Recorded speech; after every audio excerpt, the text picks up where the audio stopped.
Hey guys, tonight we're stepping into the mud-caked shoes of a medieval farmer's wife.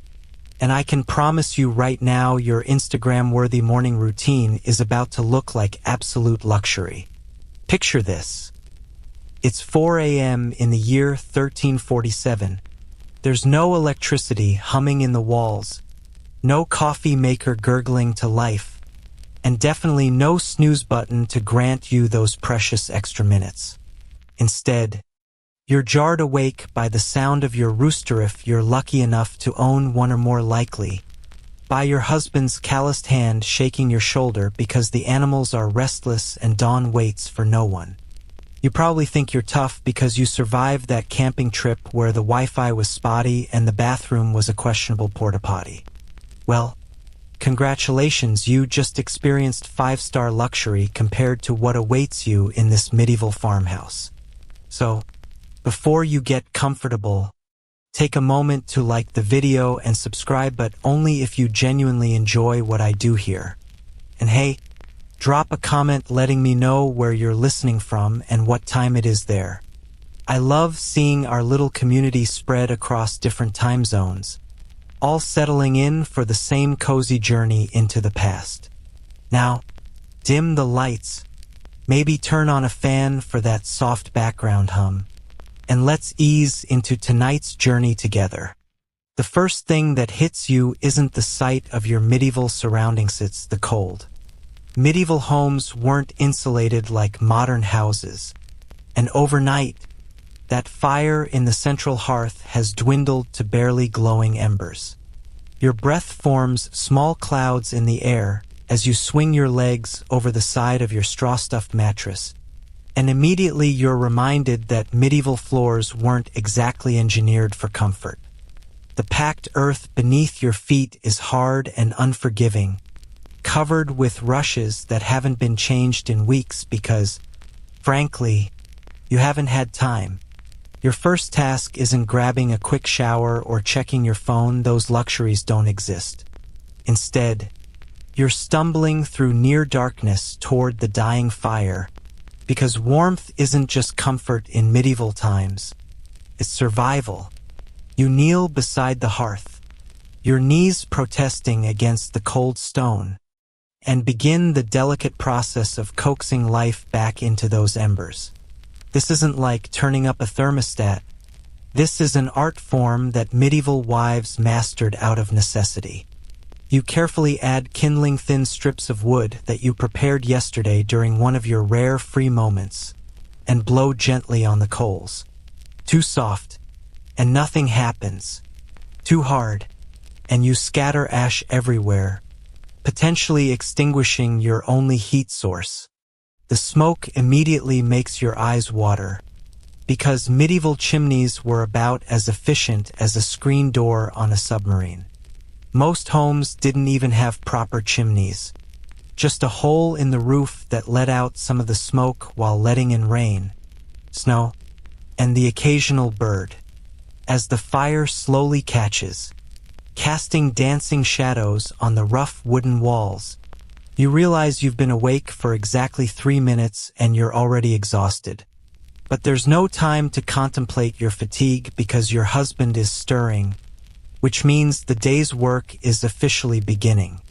In medieval agricultural communities, daylight was currency, and you couldn't afford to waste a single coin. Your morning routine would make modern efficiency experts weep. While the fire builds, you're already moving toward the water bucket, assuming it hasn't frozen overnight during winter months. Medieval homes didn't have running water, so every drop you used had to be carried from the nearest well or stream. That bucket of water sitting in the corner? It represents a trip outside in whatever weather the day has brought, sometimes through mud that reaches your ankles, sometimes across ground so frozen that each step threatens to send you sprawling. You splash a handful of that precious water on your face, and it's so cold it makes your teeth ache. There's no soap, as you know it. Soap was a luxury item that most farming families couldn't afford regularly.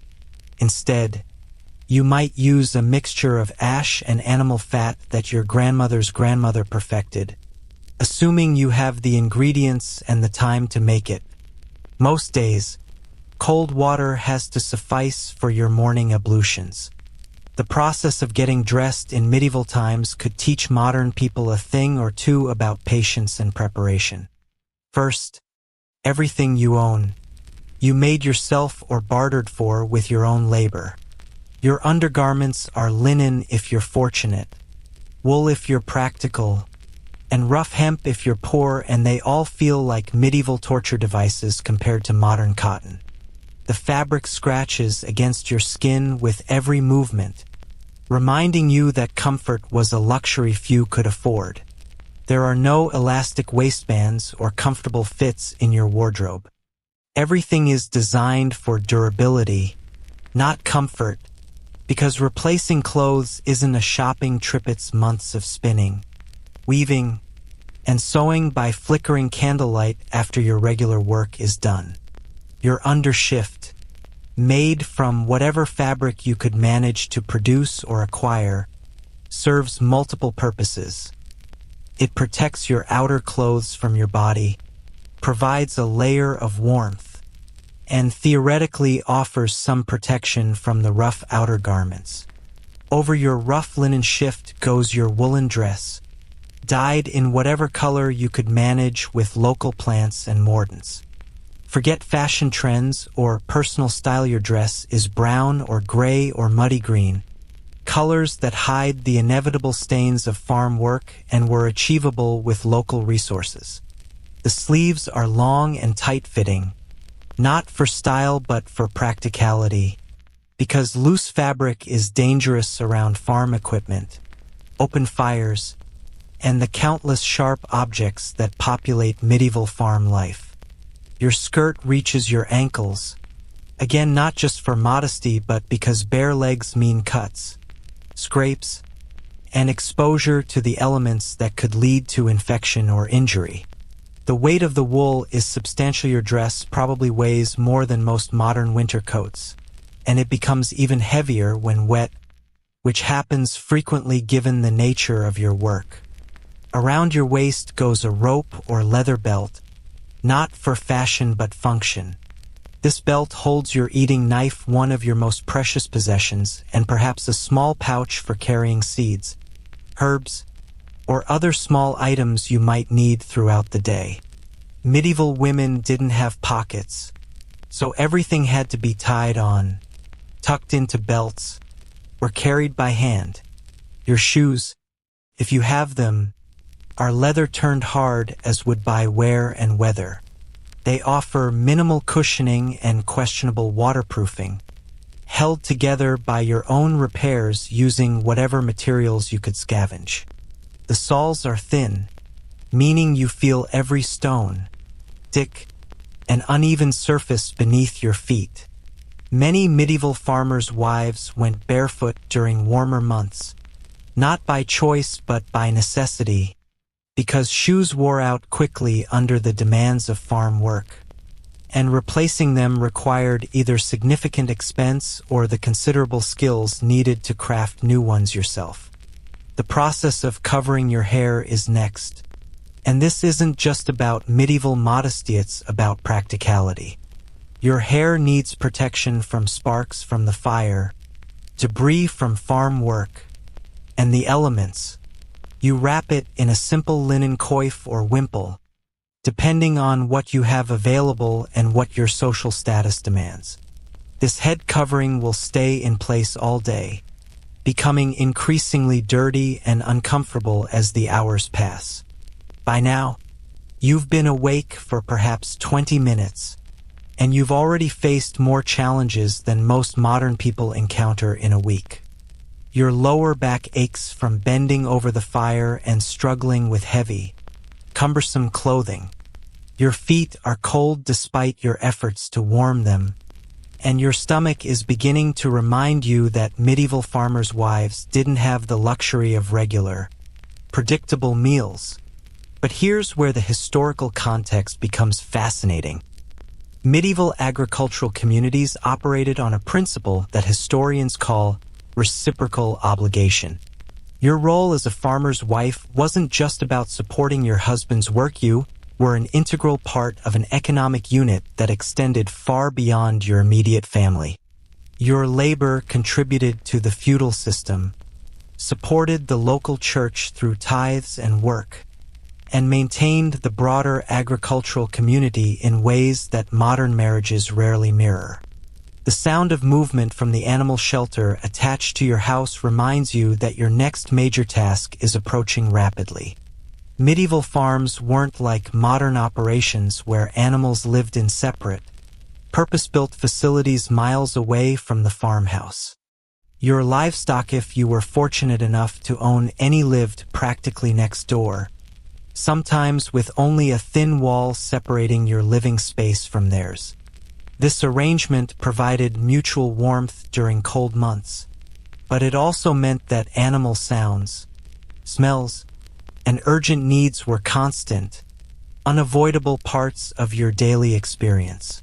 You can already hear the shuffling and lowing that indicates your animals are awake and expecting attention. Cows need milking, chickens need feeding, pigs need slop, and goats need to be let out to graze.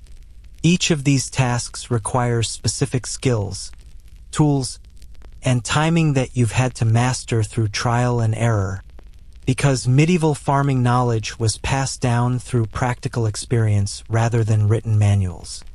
As you finish adjusting your clothing and prepare to face the animals, you catch a glimpse of yourself in the polished metal that serves as your mirror. The reflection shows someone who would be unrecognizable to your modern self, hair completely covered by rough linen, face already showing the effects of weather and hard work despite the early hour, and eyes that hold a kind of determined weariness that comes from knowing that today will be exactly as challenging as yesterday, and tomorrow will bring no relief. This daily transformation from the person you were when you fell asleep to the medieval farm wife you must become each morning is perhaps one of the most jarring aspects of this lifestyle. Modern people maintain relatively consistent identities throughout their days, but medieval life demanded different versions of yourself for different challenges. The quirky reality of medieval morning routines included some practices that would seem bizarre to modern sensibilities. For instance, many medieval people believed that washing too frequently was actually unhealthy, potentially removing essential bodily humors or making you more susceptible to disease. So your minimal morning ablutions weren't just due to convenience, they were considered medically advisable by the standards of the time. Historians still argue whether medieval farmers' wives experienced their lives as particularly difficult or simply accepted hardship as the natural order of things. Contemporary accounts suggest that medieval people didn't measure their satisfaction against modern standards of comfort, but rather against the immediate needs of survival, the social expectations of their community, and their understanding of divine will. What seems unbearably difficult to modern perspectives may have felt like normal life to someone born into this system.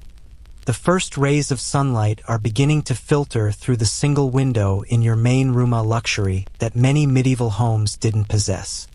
Glass windows were extraordinarily expensive, requiring skills and materials that most rural communities couldn't access. Most families made do with shutters that could be closed against weather but also blocked out precious light, or simple openings covered with oiled cloth or thin, scraped animal hide that let in some illumination while keeping out the worst of the weather. Your window is small and set high in the wall, designed more for security than illumination, but it tells you that the day is officially beginning and you're already falling behind the rhythm that medieval agricultural life demands. There's no sleeping in, no leisurely morning coffee, no checking the weather forecast on your phone. The weather is what it is, the work is what it must be, and your body will have to adapt to whatever challenges the day brings. Outside, you can hear the first sounds of your neighbors beginning their own morning routines, creating a kind of rural symphony that marks the transition from night to day. Medieval farming communities were close-knit by necessity, and the rhythm of daily life created shared experiences that bound people together. The creak of well pulleys, the lowing of cattle, the call of roosters, the first wisps of smoke from cooking fires, and the sound of doors opening and closing all combined to announce that another day of medieval agricultural life was underway. Your stomach growls insistently now, but breakfast isn't a matter of opening a refrigerator, toasting bread, or pouring cereal into a bowl. Every meal has to be prepared from basic ingredients using methods that would challenge most modern cooks and require planning that begins the day before. The fire you've carefully nurtured needs to be hot enough for cooking but controlled enough that it doesn't consume too much of your precious and limited fuel supply. Medieval families couldn't simply turn up the heat or add more gas to the burner every piece of wood, peat, or other combustible material used for fuel represented time spent gathering, cutting, drying, storing, or bartering. Fuel was so precious that medieval housewives developed elaborate systems for banking fires overnight, carefully covering coals with ash to preserve heat while preventing dangerous flare-ups. As you prepare to step outside and begin the day's work in earnest, you realize that you've already accomplished what most modern people would consider a full morning routine, and you haven't even begun the major tasks that define your role as a medieval farmer's wife. Your back already aches from bending over fires and struggling with heavy, awkward clothing. Your feet are cold and getting colder. Your clothes feel rough and constricting, and you're facing at least 16 more hours of similarly demanding tasks before you can collapse back onto that straw mattress. The door handle under your hand is rough wood worn smooth by countless daily openings, darkened by years of use and weather. As you prepare to step into the medieval morning, you're crossing the threshold from the familiar discomfort of your home into the vast, unpredictable challenges of the medieval world outside, where every task requires skills you're still learning and every mistake could have serious consequences for your family's survival. The wooden door creaks open on leather hinges that you've oiled with whatever animal fat you could spare, and immediately the full reality of medieval farm life hits you like a slap from nature herself. The air outside is sharp with the scent of animal waste, decomposing vegetation, and wood smoke from neighboring farmhouses, all mixed with whatever weather the season has delivered to your doorstep. Your stomach, which has been politely rumbling for the past half hour, suddenly clenches with the realization that breakfast isn't waiting for you in some convenient packagite needs to be coaxed, crafted, and created from whatever resources you managed to preserve from yesterday's labors. Medieval breakfast wasn't the leisurely affair that modern people imagine when they think of starting their day. There was no browsing through cereal options, no fresh fruit waiting in a refrigerator, and definitely no quick trip to a coffee shop for something caffeinated and comforting. Instead, your morning meal was whatever you could prepare quickly enough to fuel your body for the demanding day ahead, using ingredients that represented careful planning, hard work, and more than a little luck. You make your way to the small storage area where you keep your food supplies, and immediately you're reminded of one of the harsh realities of medieval life. Everything you eat today, you either preserved yesterday or you're going without. There are no grocery stores, no restaurants, and no convenient options for when you've failed to plan ahead. Your food storage is a testament to your skills as a medieval housewife. Rows of clay pots containing preserved vegetables, hanging bundles of dried herbs, wheels of cheese aging under cloth covers, and bags of grain that represent months of careful conservation. The first challenge of medieval breakfast preparation is fire management, And this is where modern people would struggle most dramatically. You need heat for cooking, but you can't just turn a dial or flip a switch. Instead, you're carefully feeding small pieces of kindling to the fire you started earlier, gradually building heat while conserving fuel. Too much would too quickly, and you've wasted precious resources that took hours to gather. Too little, and your food won't cook properly, potentially making your family sick or leaving everyone hungry. Your breakfast options are limited by what you manage to preserve through various medieval food preservation techniques. And let me tell you, these methods would make modern food safety inspectors faint on the spot. You might have potagia thick porridge made from whatever grains you have available, mixed with vegetables, herbs, and if you're exceptionally fortunate, small pieces of meat or fish. This isn't the creamy, sweetened oatmeal that modern people enjoy. It's a dense, filling mixture designed to provide maximum nutrition and energy with minimal ingredients.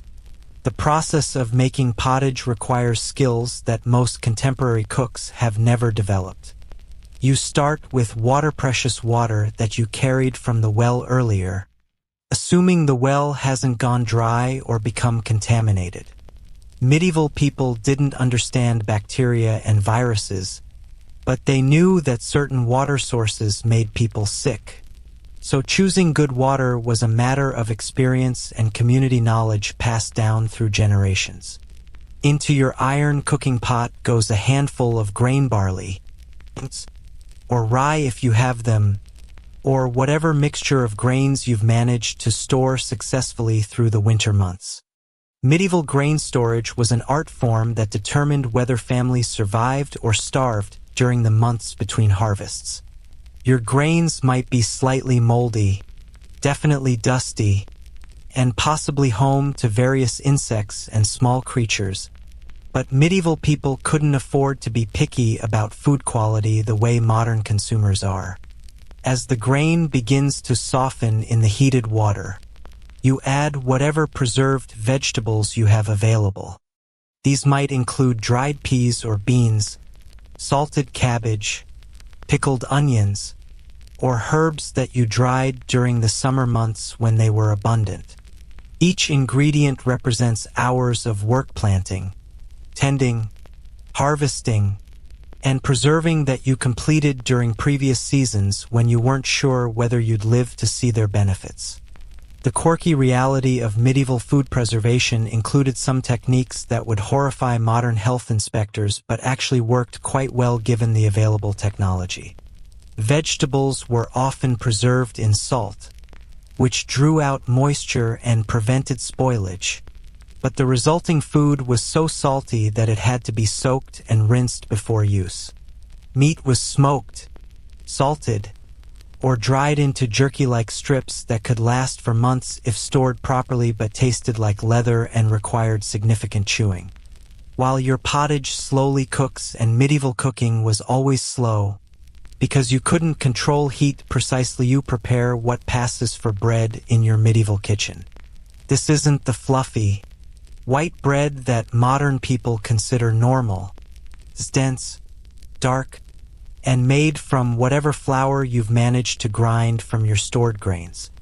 Medieval bread was often mixed with other ingredients to stretch the flour supply: ground peas, beans, or even bark from certain trees during particularly difficult times. Your bread-making process begins with checking your sourdough start-era bubbling mixture of flour and water that you've been maintaining for months or even years. This starter is precious beyond modern understanding, because without commercial yeast, it's your only way to make bread rise. Medieval housewives guarded their starters carefully, sharing portions with neighbors and friends as acts of tremendous generosity, because losing your starter meant weeks of flat, dense bread while you developed a new one. The flour you're using today was ground by hand, either in your own corner hand-operated stone miller by taking grain to the local miller and paying a portion of your grain as payment. Medieval flour wasn't the refined, white powder that modern bakers use. It was coarse, often containing pieces of grain husks, and sometimes small fragments of stone from the grinding process. This meant that medieval bread was nutritious but also hard on the teeth, contributing to the dental problems that plagued medieval people. Kneading dough in a medieval kitchen required upper body strength that most modern people lack. Without modern mixers or even proper kneading surfaces, you're working the dough on a wooden board, using your hands and forearms to develop the gluten that will give your bread structure. This process takes significantly longer than modern bread making because the flour is coarse. The starter works slowly, and you can't add commercial improvers to speed the process. As your bread dough rests and your pottage continues cooking, you turn your attention to whatever protein might be available for your morning meal. If you're fortunate enough to own chickens, you might have eggs, but medieval chickens weren't the prolific layers that modern breeds are. Eggs were precious and often saved for special occasions or traded for other necessities. If you do have eggs, they're prepared simply boiled in the same pot as your pottage or fried in whatever fat you have available. Medieval cooking fats were another challenge that modern people rarely consider. There was no vegetable oil, no butter unless you made it yourself, and no convenient cooking sprays. Instead, you used lard from pigs, tallow from cattle, or goose fat if you were wealthy enough to own geese. These fats had to be rendered by hand, stored carefully to prevent spoilage, and used sparingly because they represented significant resources. The process of preparing even this simple breakfast meal has taken you nearly an hour of constant work, and you're already feeling the physical strain that defines medieval life. Your back aches from bending over the fire, your arms are tired from kneading dough and stirring pottage, and your feet are cold from standing on the packed earth floor. Modern people who complain about their commutes or demanding schedules would find the physical demands of medieval breakfast preparation absolutely exhausting. Historians still argue whether medieval people actually ate breakfast regularly or whether the first substantial meal of the day was what we would consider lunch. Rural farming communities often worked for several hours after dawn before stopping to eat, surviving on perhaps a piece of leftover bread or a handful of nuts. The concept of a formal breakfast was more common among wealthy urban dwellers who had the resources and leisure time to prepare elaborate morning meals. Your pottage is finally ready, the thick, grayish mixture that smells like grain and herbs with an underlying earthiness that comes from ingredients that have been stored in less than ideal conditions for months. You ladle it into wooden bowls, clay bowls if your family has been particularly prosperous, and call your family to gather around the rough wooden table that serves as the center of your domestic life. The bread you've prepared is dense and dark, with a texture that requires serious chewing and a flavor that's substantially more complex than modern bread. Medieval people didn't add sugar to their bread. Instead, the natural fermentation process created subtle sour notes that paired well with the hearty, grain-heavy flavor. This bread will keep you full for hours because of its density and fiber content, but it's not the comforting, fluffy experience that modern people associate with fresh bread. Your family gathers around the table in the dim light filtering through your single window, and you serve portions carefully calculated to provide adequate nutrition while preserving enough food for the remainder of the day. Medieval families couldn't afford waste, so every portion was measured against future needs and available supplies. Children received smaller portions than adults, not because medieval parents cared less about their children, but because resources had to be allocated based on who was doing the most physically demanding work. The eating utensils available to your medieval family would seem primitive to modern standards.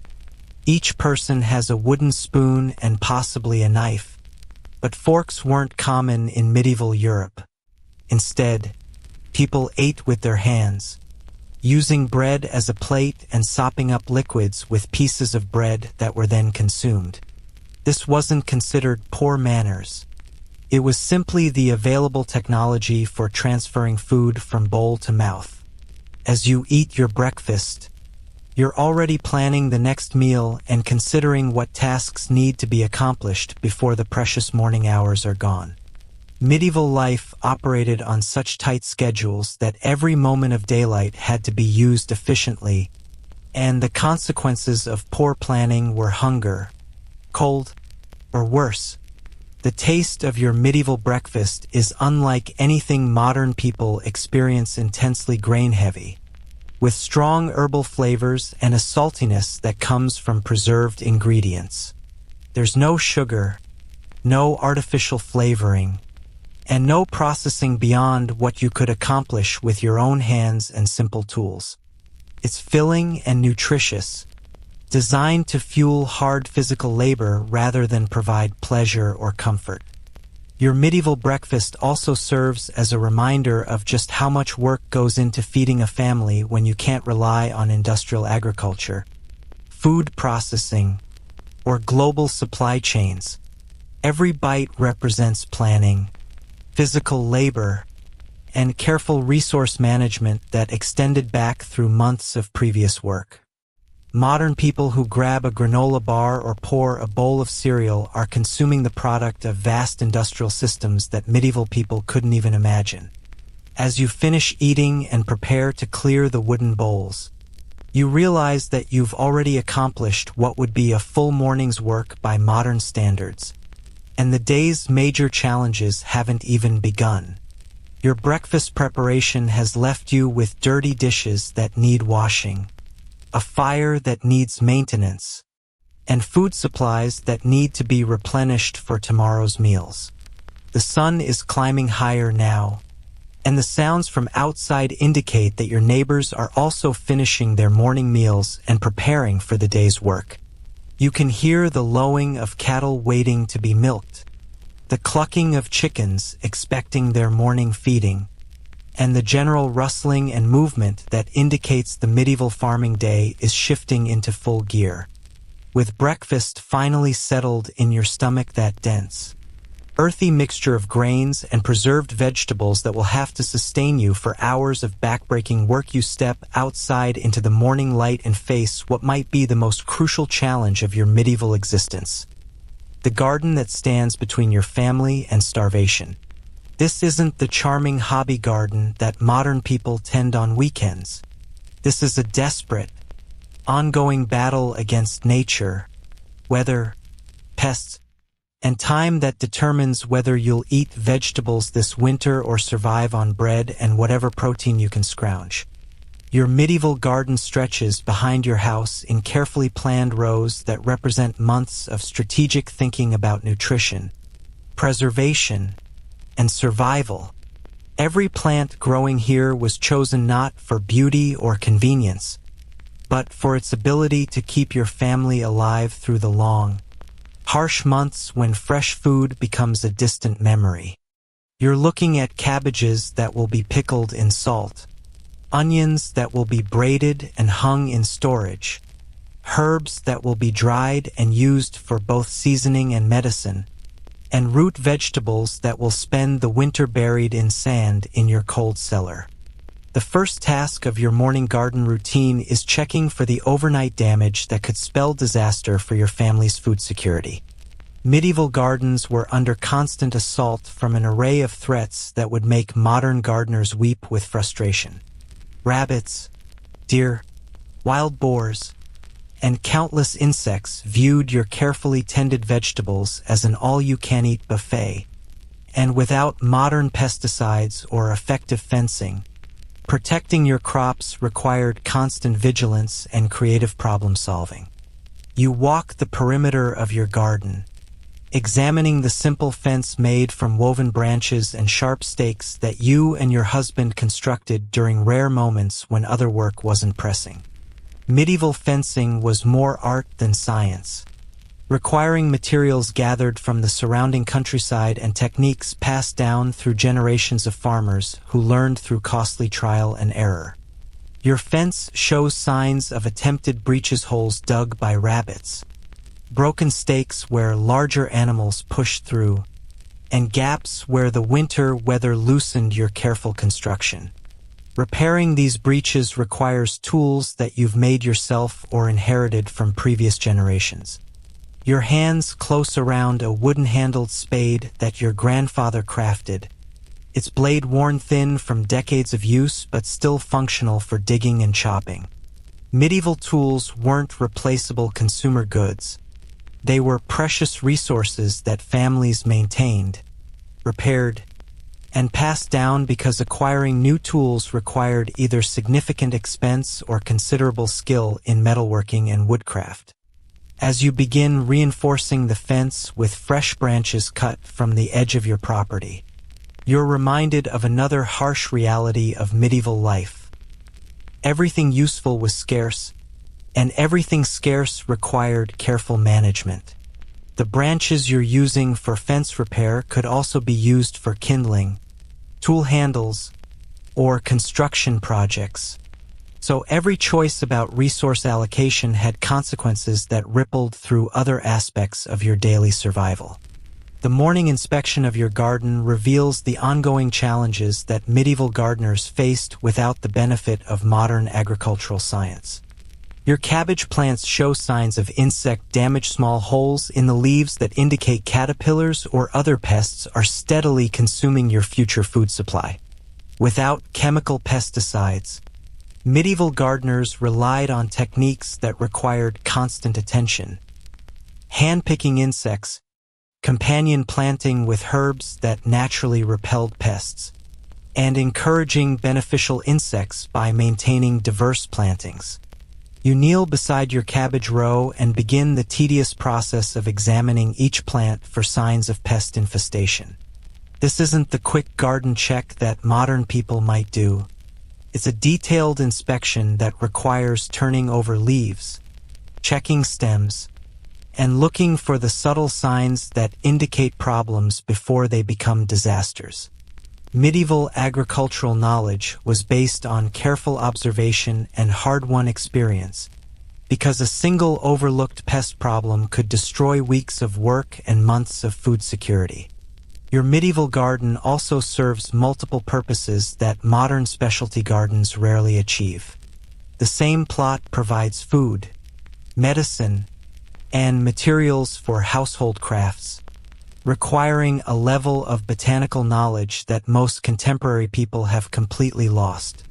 Your herb section includes plants for seasoning food, treating illnesses, dyeing cloth, and creating household cleaners, each requiring different harvesting techniques and preservation methods. The rows of onions growing near the center of your garden represent one of your most successful preservation strategies. Medieval onions were smaller and more pungent than modern varieties, but they stored exceptionally well when properly cured. You examine the green shoots pushing up through the soil, noting which plants are thriving and which might need additional attention. Every onion that fails to mature properly represents lost nutrition during the winter months when fresh vegetables become impossible to obtain. Moving through your garden requires navigation skills that highlight the difference between medieval and modern agricultural methods. Your rows aren't the perfectly straight, mechanically maintained lines that characterize contemporary farming. They're curved around rocks too large to move, adjusted for drainage patterns that you've learned through seasons of observation, and plan to take advantage of microclimates that you've identified through careful attention to how plants perform in different locations. The soil beneath your feet tells stories that medieval farmers read like modern people read newspapers. This patch is sandier and drains quickly, making it perfect for root vegetables that would rot in heavier soil. That area stays damper longer, ideal for leafy greens that need consistent moisture. The slight slope near the back of the garden provides excellent drainage for herbs that originated in Mediterranean climates but struggle in the wetter conditions of northern European farming. Medieval soil improvement was a constant, ongoing process that required resources and techniques that modern gardeners take for granted. You don't have access to commercial fertilizers, so every scrap of organic matter becomes precious. Kitchen scraps, animal manure, fallen leaves, and even human waste were carefully composted and applied to garden soil in systems that required careful timing and considerable knowledge about decomposition processes. Your compost area, located strategically downwind from your house but close enough for convenient access, represents months of careful layering and turning that transforms waste into the rich, dark soil amendment that keeps your garden productive. Medieval composting required understanding the balance between carbon-rich materials like straw and leaves and nitrogen-rich materials like kitchen scraps and manure, creating conditions that encouraged beneficial decomposition while preventing the kind of anaerobic rotting that created foul smells and attracted pests. The watering system for your medieval garden would make modern irrigation specialists laugh, but it represents ingenious problem-solving given the available technology. You've positioned rain barrels made from salvaged wood and sealed with pine pitch to catch water from your roof, creating a gravity-fed system that provides some irrigation during dry spells. These barrels require constant maintenance checking for leaks, cleaning out debris, and ensuring that the water doesn't become stagnant and start breeding mosquitoes. During dry periods, watering your garden means countless trips to the nearest well or stream, carrying water in buckets that grow heavier with each step. Medieval people developed tremendous upper body strength from this kind of repetitive labor, but they also learned to choose drought-resistant varieties and use water conservation techniques that maximize the effectiveness of every precious drop. Your root cellar, dug into the hillside behind your garden, represents one of the most crucial preservation technologies available to medieval farmers. This underground storage space maintains relatively constant temperatures that slow spoilage without freezing, creating conditions that can keep root vegetables, apples, and other stored foods fresh for months. The construction of a root cellar required significant excavation, stone work for walls and drainage, and careful attention to ventilation that prevented both freezing and excessive moisture. Historians still argue whether medieval agricultural techniques were actually less efficient than early modern methods, or whether they represented sophisticated adaptations to local conditions that were lost when industrial agriculture became dominant. Contemporary research suggests that medieval farmers achieved impressive yields using sustainable techniques that modern organic farmers are still trying to recreate. The section of your garden devoted to medicinal herbs requires knowledge that would challenge modern pharmacists. Medieval people didn't have access to commercial medications, so your herb garden serves as the family pharmacy, providing treatments for everything from digestive problems to serious injuries.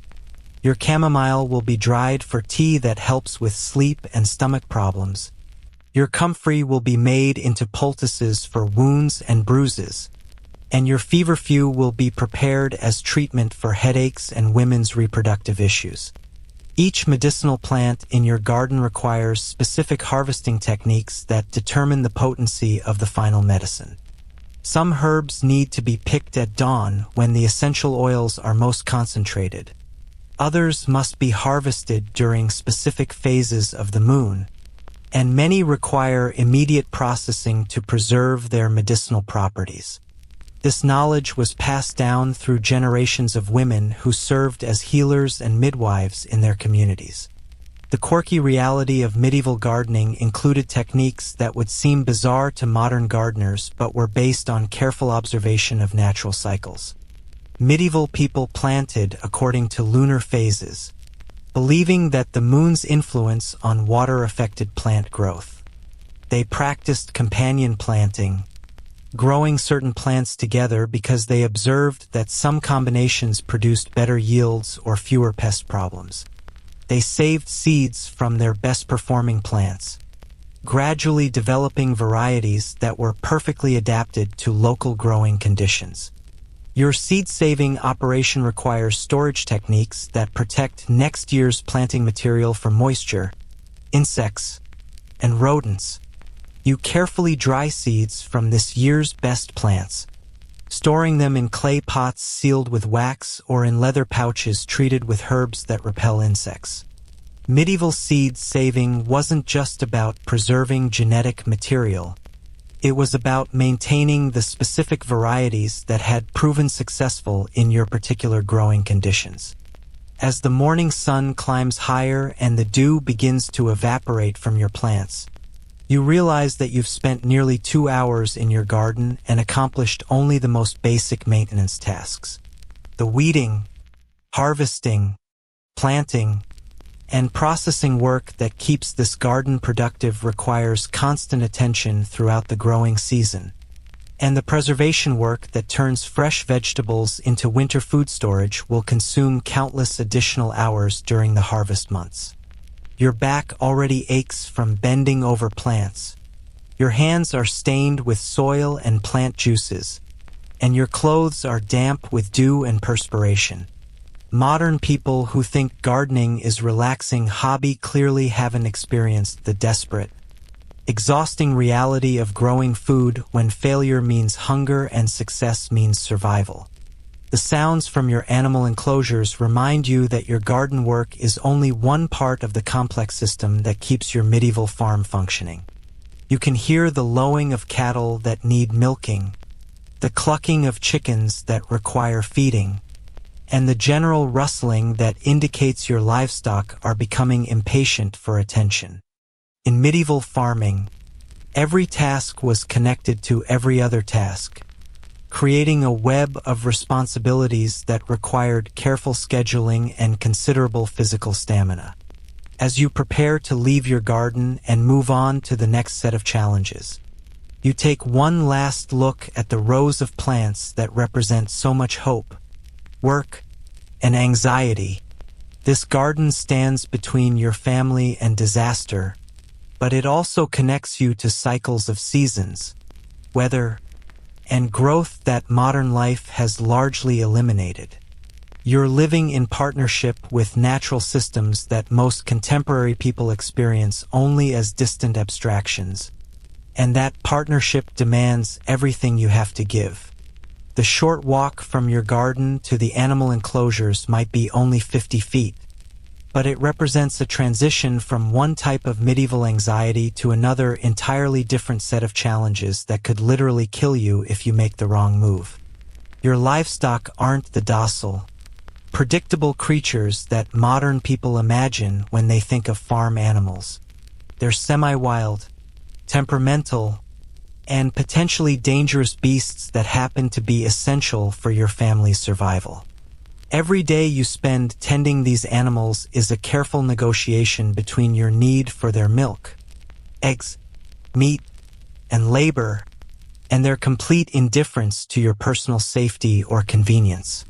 Your cow, assuming you're fortunate enough to own one, represents both your greatest agricultural asset and your most dangerous daily responsibility. Medieval cattle weren't the gentle, bred for docility creatures that populate modern dairy farms. They were closer to their wild ancestors, with unpredictable temperaments, sharp horns, and the kind of raw strength that could easily crush a person who made the wrong move at the wrong moment. Your cow provides milk that keeps your family alive, but she also kicks without warning, steps on feet with bone-crushing force, and has been known to gore people who approached her incorrectly during her more irritable moments. The milking process that you're about to undertake would terrify most modern people who think dairy products come from cheerful cartoon cows in pastoral settings. You approach your cow with a wooden bucket and a 3-legged stool, both crafted by your husband during the long winter evenings when outdoor work was impossible. The bucket shows signs of repeated repairs, metal bands hammered back into place, wooden staves refitted, and a handle that's been replaced twice after particularly enthusiastic kicks from previous milking sessions. Your cow is tethered to a post with rope that you've twisted yourself from plant fibers, and she eyes you with the kind of suspicious intelligence that suggests she's considering whether today might be a good day to express her opinions about this daily routine through violence. Medieval farm animals weren't pets. They were working partners in an arrangement that benefited both species, but that arrangement could turn hostile with very little provocation. The actual process of milking requires skills that most modern people have never developed and upper body strength that contemporary life rarely demands. You position your stool carefully too close and you risk being kicked. Too far away and you can't reach effectively and begin the rhythmic squeezing motion that draws milk from udders that are often dirty, sometimes injured, and always attached to an animal that could decide to end the process at any moment. Medieval milking wasn't the sanitized, mechanized process that modern dairy operations employ. Your hands are in direct contact with the cow's udders, which means you're also in contact with whatever dirt, manure, insects, and debris have accumulated there since yesterday's milking. The milk flows directly into your wooden bucket, picking up whatever particles happen to be floating in the air or clinging to the cow's skin. Food safety wasn't a concept that medieval people could afford to worry about. They were more concerned with getting enough nutrition to survive than with preventing the kind of contamination that modern health departments spend fortunes trying to eliminate. The milk that flows into your bucket is warm, foamy, and carries flavors that reflect whatever your cow has been eating recently. Medieval cattle weren't fed carefully balanced diets designed to produce consistent milk flavor. They grazed on whatever vegetation was available, supplemented with hay during winter months and scraps from your kitchen when you could spare them. This meant that your milk might taste strongly of wild garlic if your cow found a patch while grazing, or carry bitter notes if she'd been eating weeds that you couldn't prevent her from reaching. Your cow's mood during milking depends on factors that you've learned to read through careful observation but can't always control. If she's uncomfortable because of weather, illness, or the presence of predators that you haven't noticed, she might refuse to let down her milk or become aggressive during the process. Medieval farmers developed an intimate knowledge of their animals' behavioral patterns because misreading these signs could result in serious injury or lost production that their families couldn't afford. The chickens that you tend next present a completely different set of challenges that highlight the gap between medieval reality and modern assumptions about farm life. Your chickens aren't the plump, docile birds that modern people associate with backyard flocks. They're lean, aggressive, and closer to their wild jungle fowl ancestors than to contemporary domestic breeds. These birds can fly well enough to escape most enclosures, fight viciously when threatened, and view your approach as either an opportunity for food or a reason to defend their territory. Collecting eggs from medieval chickens requires strategy, timing, and protective clothing that modern egg gathering doesn't demand. Your chickens nest wherever they choose, sometimes in the designated nesting boxes you've provided, but often in hidden locations that require detective work to discover. Medieval hens were protective of their eggs and perfectly willing to attack anyone who approached their nests, using sharp beaks and powerful claws to discourage interference. The eggs you collect vary dramatically in size, color, and freshness because medieval chickens weren't bred for consistent production the way modern laying hens are.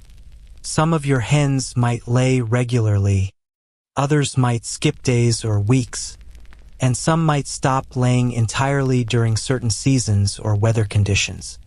Each egg represents a small victory in your ongoing effort to provide protein for your family. But you can never predict how many eggs you'll find or whether they'll be fresh enough to eat safely. Your roosters add another layer of complexity to chicken management that modern backyard chicken enthusiasts rarely experience. Medieval roosters weren't just decorative additions to the flock.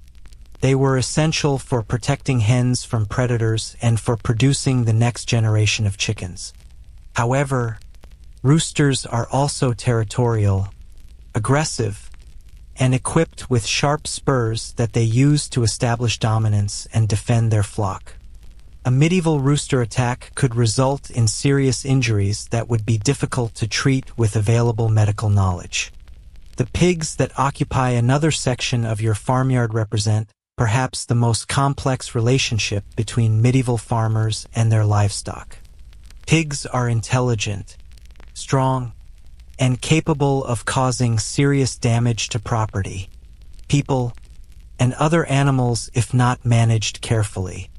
Your pigs provide essential protein and fat for your family's survival, but they also require constant vigilance to prevent them from escaping, destroying your garden, or injuring family members who approach them incorrectly.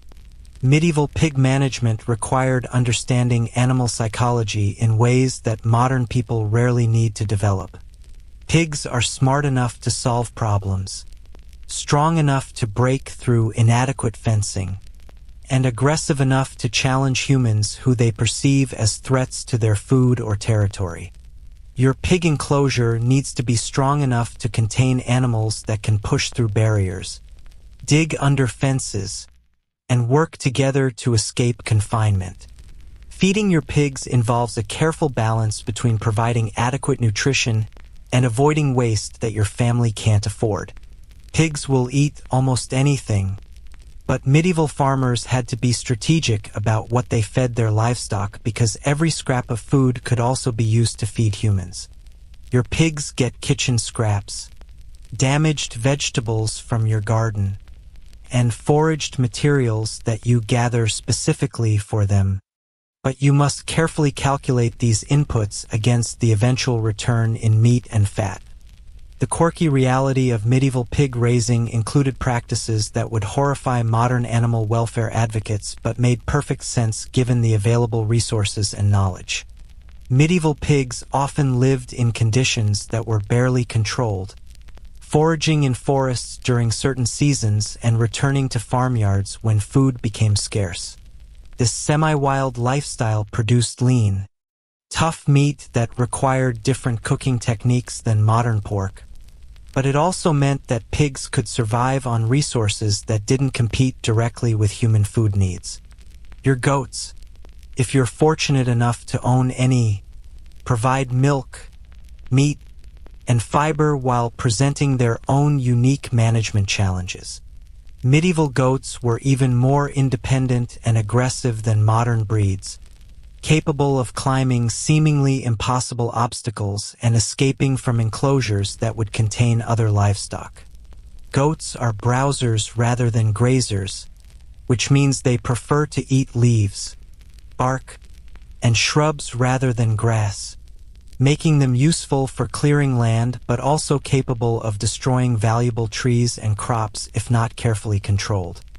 Goat milking requires different techniques than cow milking because goats are smaller, more agile, and more likely to express their displeasure through kicking, biting, or simply refusing to cooperate.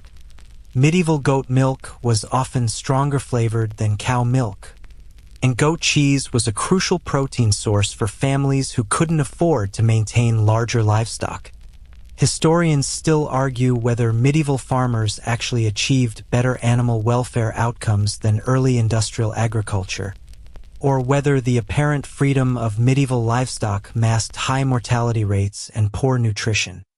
Contemporary evidence suggests that medieval animals lived shorter, harder lives than modern livestock, but they also experienced more natural behaviors and social structures than industrial farming typically allows. The daily routine of feeding your animals requires planning and resource management that modern pet owners rarely need to consider.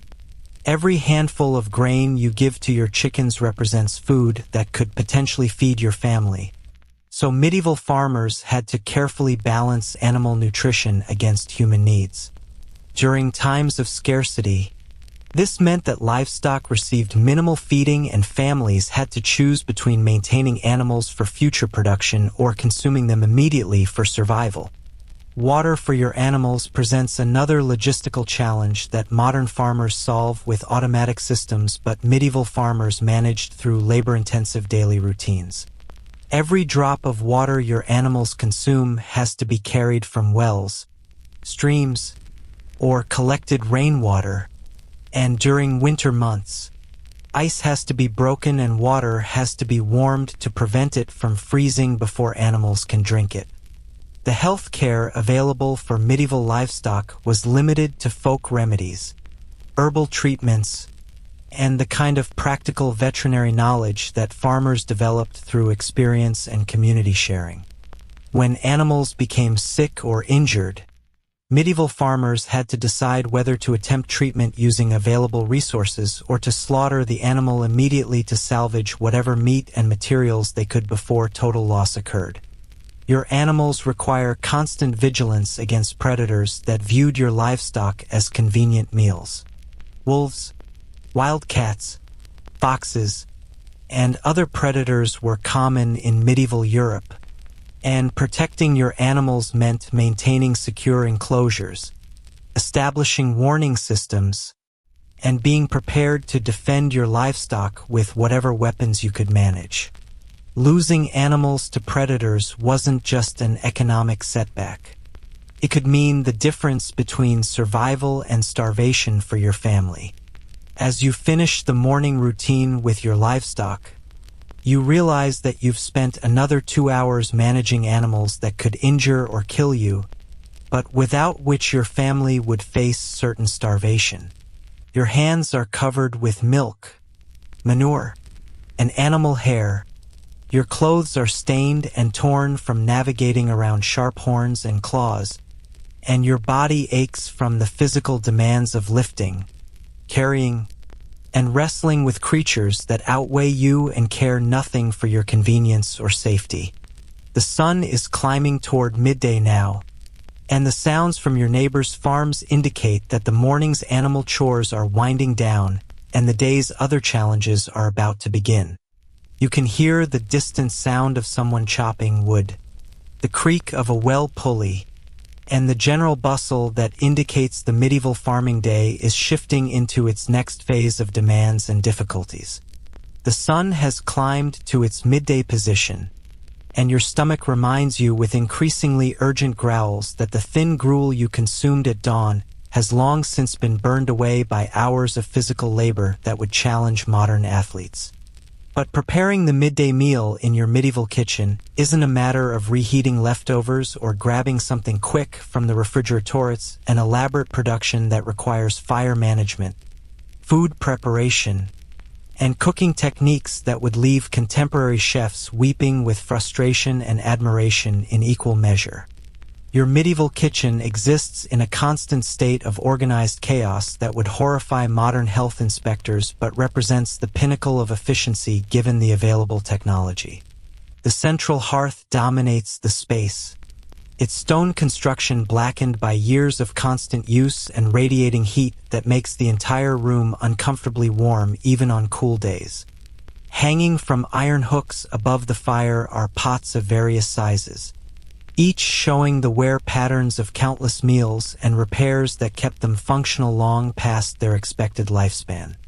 The fire that you've been carefully maintaining since dawn has burned down to a bed of coals that provides the perfect cooking temperature for the elaborate meal preparation you're about to undertake.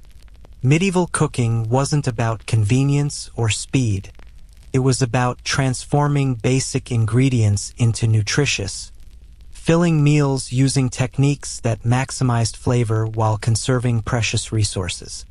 Every piece of fuel you add to this fire represents time spent gathering, chopping, and storing wood or other combustible materials, so waste simply isn't an option.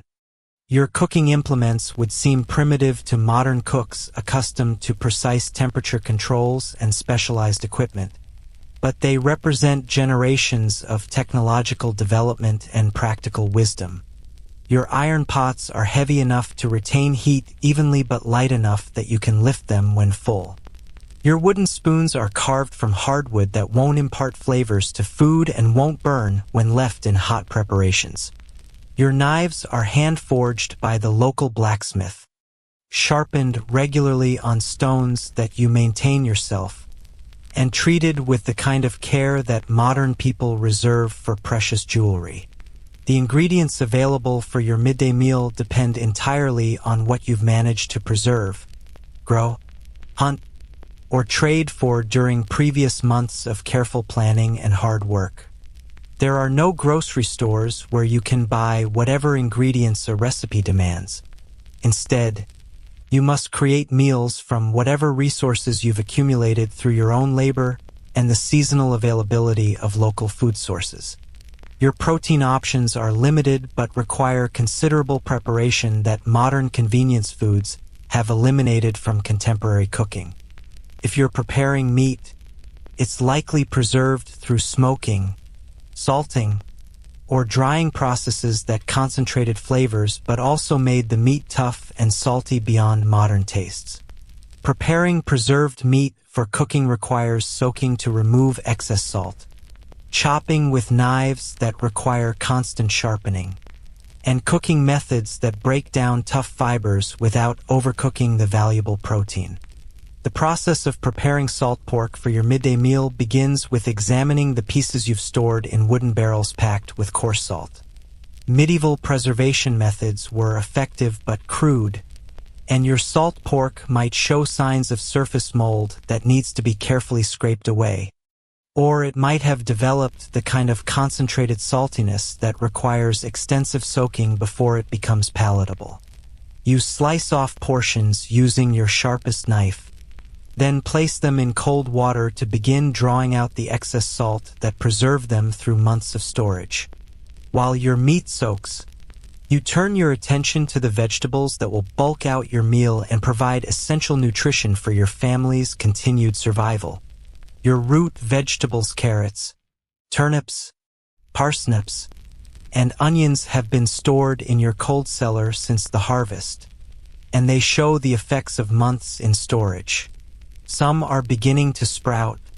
Others have developed soft spots that need to be carefully cut away, and all of them are covered with dirt and debris that requires thorough washing before they can be prepared for cooking. Medieval vegetable preparation required knife skills that most modern cooks never develop because they rely on pre-cut, pre-washed, and pre-packaged ingredients. Your vegetables need to be scrubbed, peeled, and chopped using tools that require constant maintenance and techniques that prioritize efficiency over appearance. Medieval cooks didn't worry about uniform cuts or attractive presentations. They focused on maximizing nutrition while minimizing waste and preparation time. Your onions, which form the flavor base for most medieval meals, need to be peeled carefully because the outer layers might be the only protection against spoilage that keeps the inner portions edible. Medieval onions were smaller and more pungent than modern varieties, and they had been selected over generations for their storage qualities rather than their mildness or size. Chopping these onions with your hand-forged knife fills your kitchen with fumes that make your eyes stream. But these same compounds that cause tears also provide the antimicrobial properties that help preserve your prepared food. The cooking methods available in your medieval kitchen require skills and patience that modern appliances have rendered obsolete, but they also produce flavors and textures that contemporary cooking rarely achieves. Your iron pot, suspended over the fire on an adjustable chain, allows you to control cooking temperature by raising or lowering the pot relative to the heat source. This system requires constant attention and adjustment as the fire burns and changes temperature, but it also provides precise control once you master the techniques. Building layers of flavor in your medieval cooking pot begins with rendering fat from your preserved meat, a process that fills your kitchen with smoke and the intense aroma of pork fat heating over an open fire. Medieval cooks understood that fat was both a precious resource and the foundation of flavor, so every scrap was utilized and nothing was wasted. The rendered fat becomes your cooking medium, providing both heat transfer and rich flavor that transforms simple vegetables into satisfying meals. Adding your chopped onions to the hot fat creates a sizzling sound that's accompanied by clouds of aromatic steam, and you stir the mixture with your wooden spoon while carefully managing the fire to prevent burning. Medieval cooking required understanding how different ingredients behaved at various temperatures, and this knowledge was gained through experience rather than formal training. Burning your onions could ruin the entire meal and waste precious ingredients that your family couldn't afford to replace. As your onions soften and begin to develop the sweet, complex flavors that come from slow cooking over wood heat, you add your other vegetables in careful sequence based on their cooking times and your understanding of how they'll interact with each other. Medieval cooking was as much about timing and technique as it was about ingredients, and successful cooks developed an intuitive understanding of how long different foods needed to cook and how to layer flavors for maximum impact. Your root vegetables go into the pot next, their hard surfaces requiring longer cooking times to become tender enough for medieval teeth to handle effectively. Medieval people often had dental problems from poor nutrition and rough foods, so cooking vegetables until they were very soft wasn't just a matter of preference, it was a practical necessity for people whose ability to chew was often compromised by missing or damaged teeth. The addition of your preserved meat to the cooking pot represents the most expensive and precious component of your meal, and you handle it with the kind of care that modern people reserve for luxury ingredients. Medieval families ate meat sparingly, not because they didn't enjoy it, but because animals were valuable for their ongoing production of milk, eggs, and labor, and slaughtering them for meat was usually reserved for special occasions or when animals became too old or sick to serve other purposes. Water for your cooking comes from the same bucket that you filled earlier in the day, and it carries the mineral flavors and occasional impurities that were characteristic of medieval water sources. Modern people are accustomed to treated, filtered water that has no flavor and few minerals, but medieval water contributed its own character to prepared foods. If you were fortunate, your water came from a clean well or spring.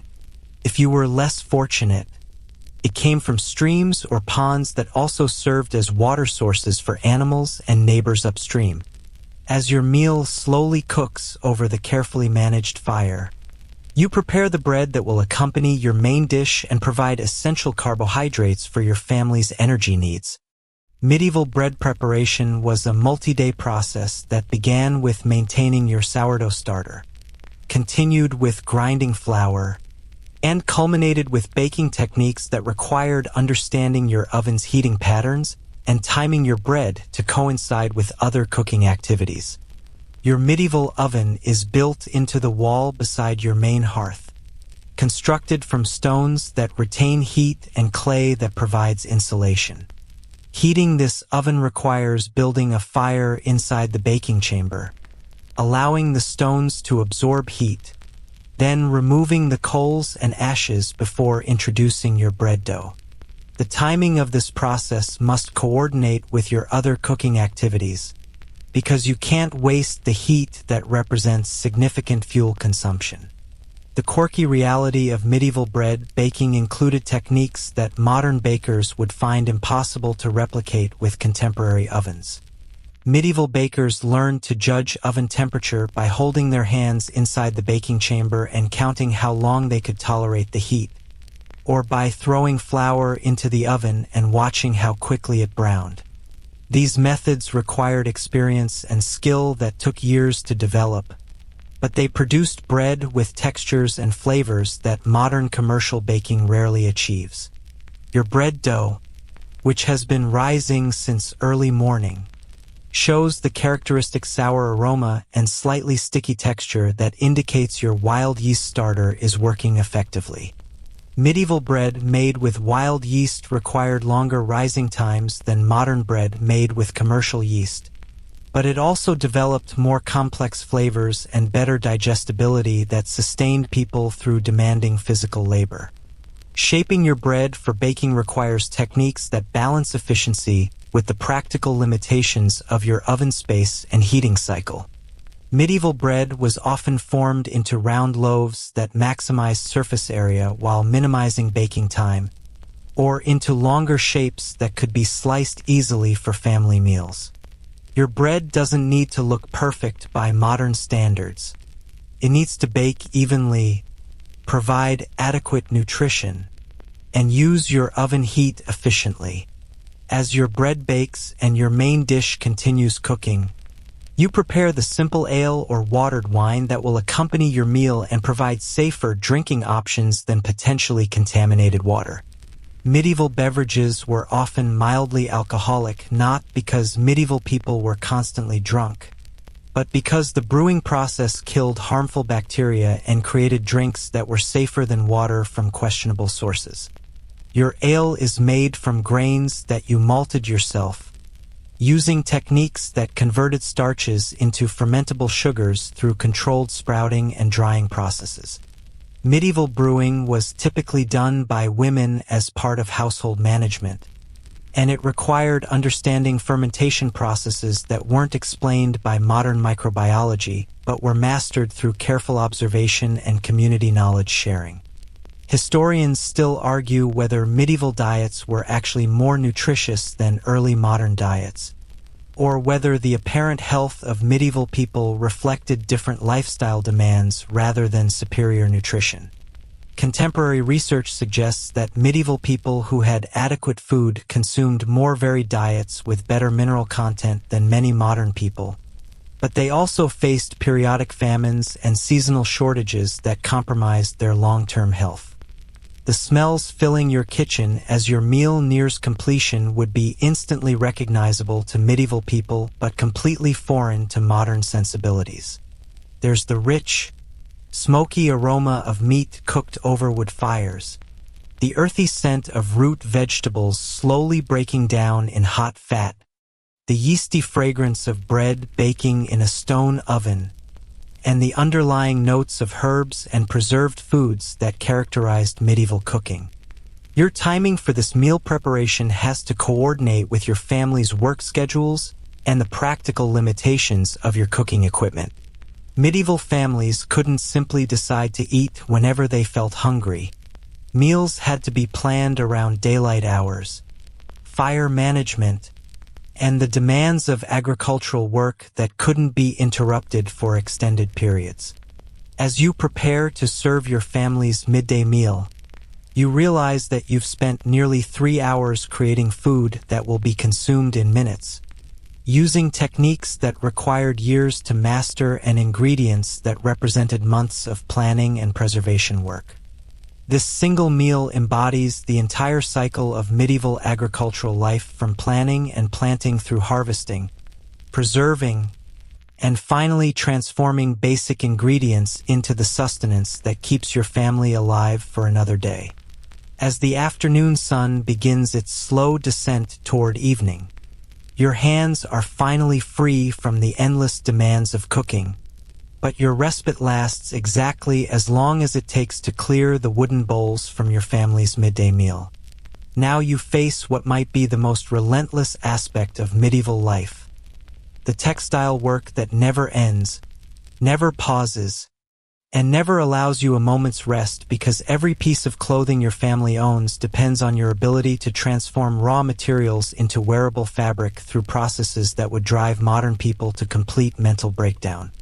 Your textile work begins before you even touch a spinning wheel or pick up a needle, because medieval clothing production started with the plants and animals that provided the raw materials. The flax that will become linen grew in your fields during the summer months, requiring careful cultivation, harvesting at precisely the right moment, and processing through techniques that were as labor-intensive as they were crucial for your family's survival. The sheep that provide your will live on your property or belong to neighbors with whom you've arranged complex bartering agreements that commit you to months of additional labor in exchange for access to their fleeces. Remember that breakfast gruel you choked down at dawn? By now it feels like a distant memory, and your stomach is already beginning to remind you that evening meal preparation looms in your future. But first you must make progress on the textile work that literally keeps your family clothed and protected from the elements. Medieval people couldn't simply buy new clothes when old ones wore out. Every garment represented weeks or months of work that began with raw materials and progressed through dozens of labor-intensive steps before becoming wearable clothing. Your spinning wheel sits in the corner of your main room where the light from your single window provides the best illumination for the precise work of creating thread from raw fiber. This isn't the decorative spinning wheel that modern people associate with fairy tales. It's a working tool that you've operated for so many hours that your hands know every groove in the wood and your feet have worn smooth patches on the treadle that powers the mechanism. The basket beside your spinning wheel contains wool that you've processed through multiple stages of preparation that each required specialized knowledge and considerable physical effort. This wool was sheared from sheep using hand-forged shears that required strength to operate and skill to avoid injuring the animals. After shearing, the wool had to be washed in multiple changes of water that you heated over your fire and carried in heavy buckets, then sorted by quality, color, and length to determine which portions were suitable for different purposes. Medieval wool processing included steps that modern textile manufacturing has completely automated, but which required medieval women to develop expertise that took years to master.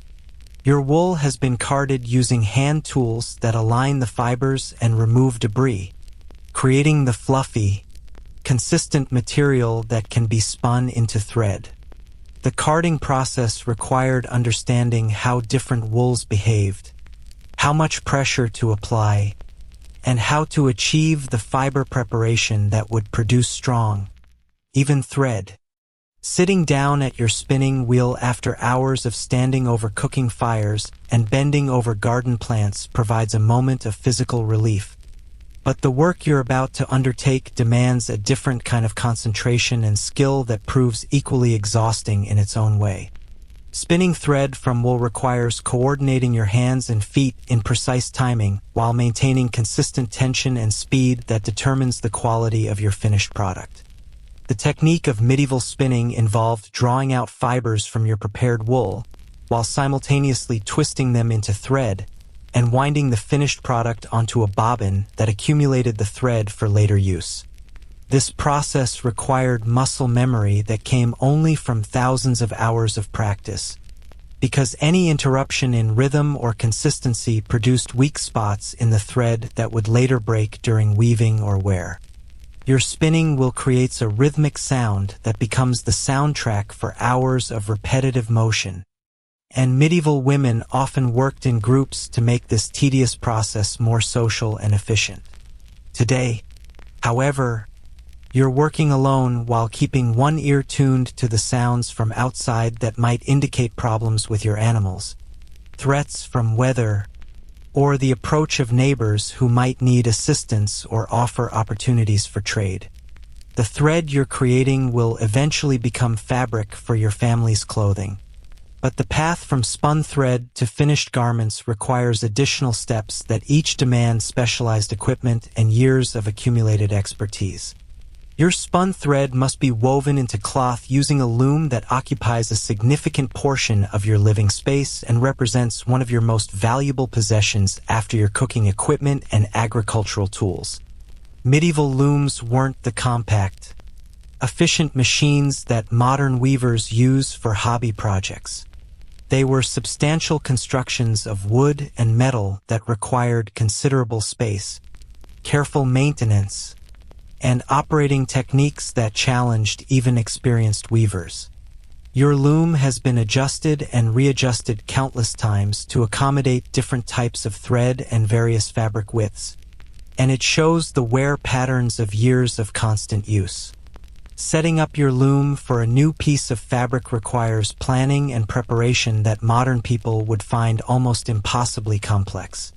The warp threads that run lengthwise through your fabric must be measured, cut to identical lengths, and threaded through the loom's mechanism in precise patterns that determine the final characteristics of your cloth.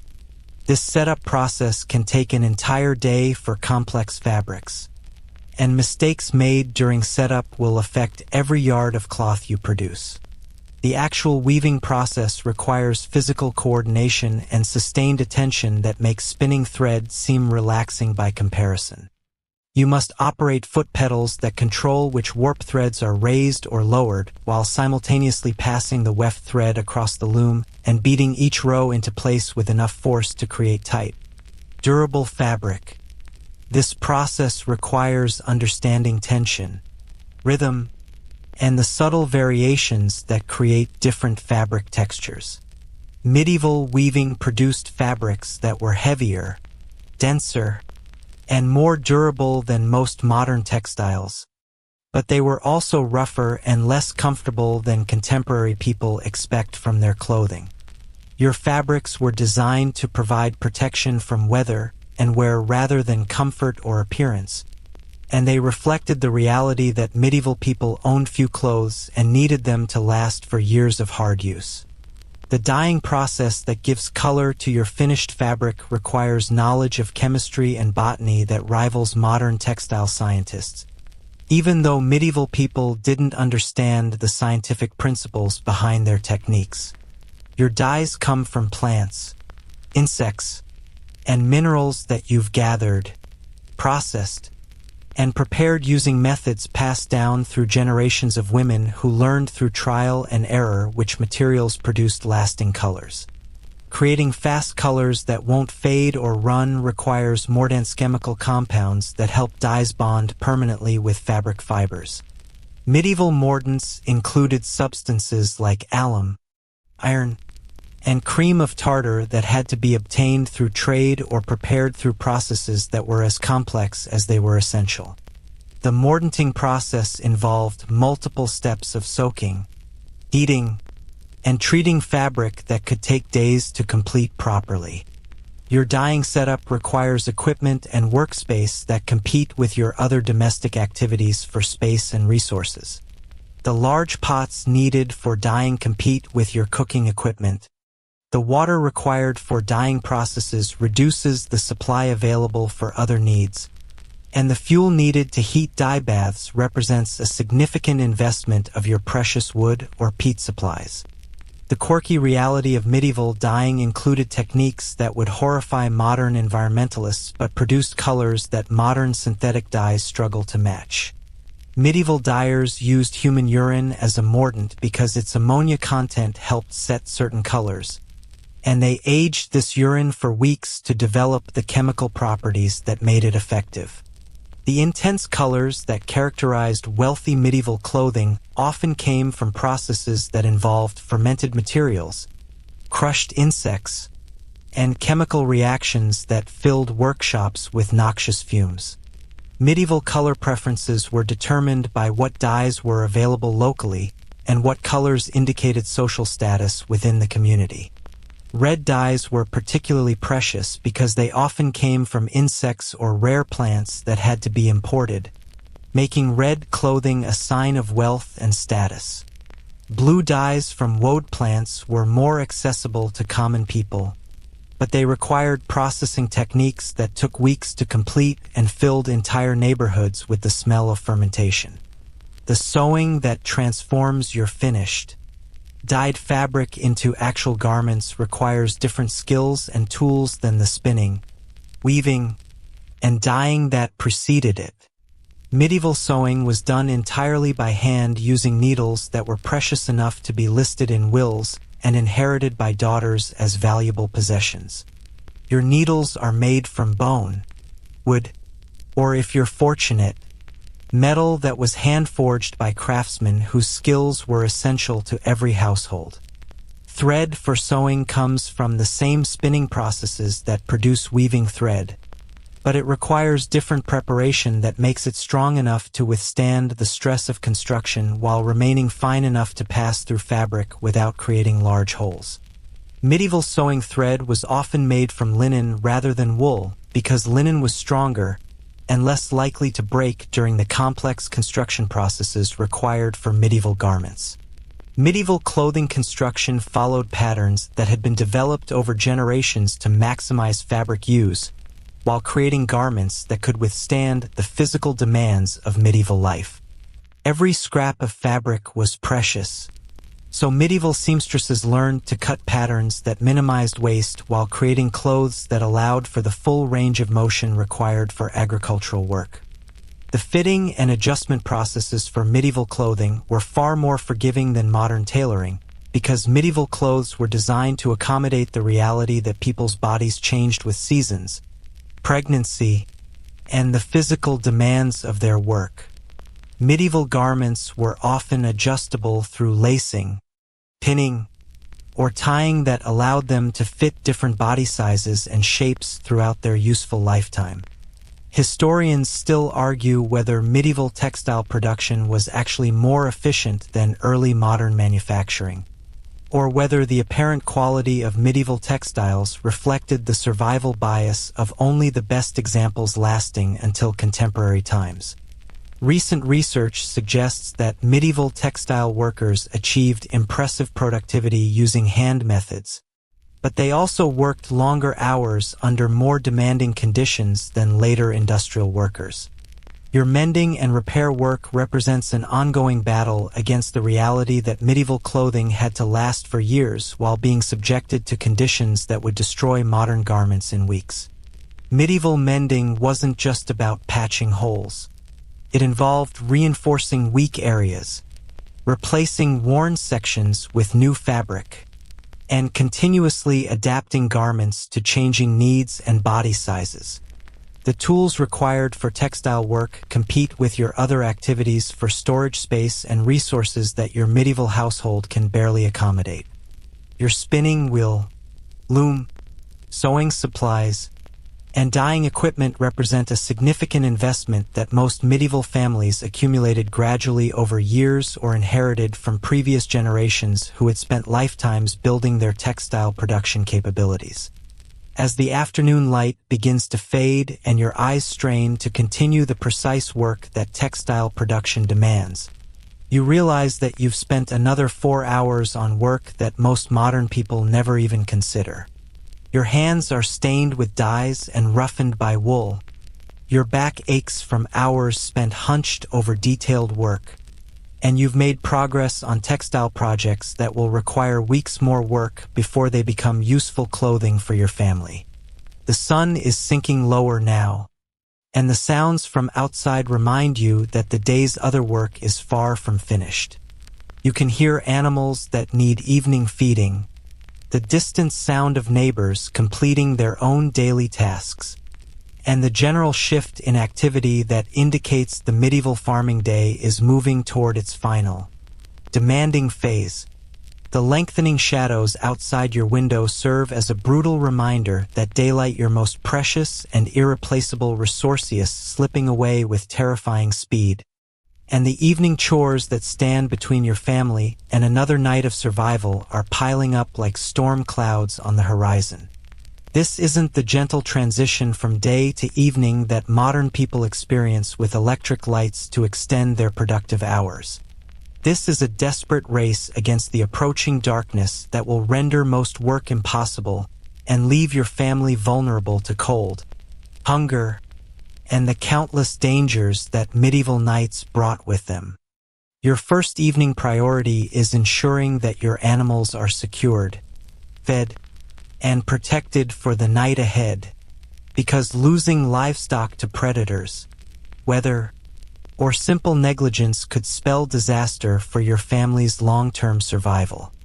The sounds coming from your animal enclosures indicate that your cows, pigs, chickens, and goats are becoming restless as their internal clocks respond to the changing light, and their increasing vocalizations remind you that medieval animals lived much closer to their wild instincts than modern domesticated breeds.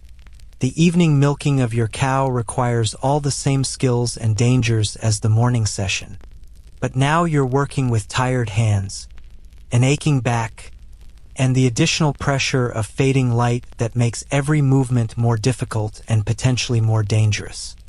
Your cow has spent the day grazing in whatever pasture you could provide, and she returns to the milking area with udders full of milk, but also with the accumulated dirt, debris, and potential injuries that come from a day of foraging in medieval countryside. Your wooden milking bucket shows the wear of another full day of farm use, dented from being knocked over by impatient animals, stained with various agricultural products, and requiring the kind of careful cleaning that medieval sanitation made difficult and time-consuming. But this bucket represents one of your most essential tools, and losing or damaging it would create problems that your family might not be able to solve quickly or affordably. The milk you collect during evening milking is often richer and more flavorful than morning milk because your cow has spent the day consuming whatever vegetation was available in her grazing area. Medieval cattle weren't fed the carefully controlled diets that modern dairy cows receive. They ate wild grasses, herbs, weeds, and whatever plant matter they could find, creating milk that varied dramatically in flavor, consistency, and nutritional content based on seasonal availability of different plants. Processing your evening milk requires immediate attention because medieval people didn't have refrigeration to slow spoilage, and warm milk in autumn weather could begin developing dangerous bacteria within hours of collection.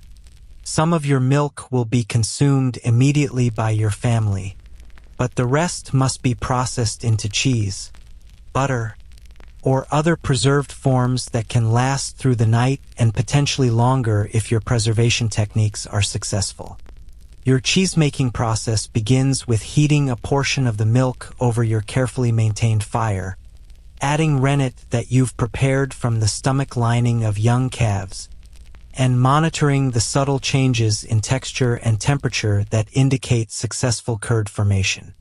Medieval cheesemaking required understanding biochemical processes that weren't explained by contemporary science, but were mastered through generations of practical experience and careful observation. The curds and whey that separate during cheesemaking represent two different food products that medieval families couldn't afford to waste. The curds become cheese after pressing and aging, while the whey provides nutrition for your family or feed for your pigs. Medieval waste reduction was driven by necessity rather than environmental consciousness, but it achieved levels of efficiency that modern food systems rarely match. Your chickens require evening management that modern backyard chicken enthusiasts would find surprisingly complex and dangerous.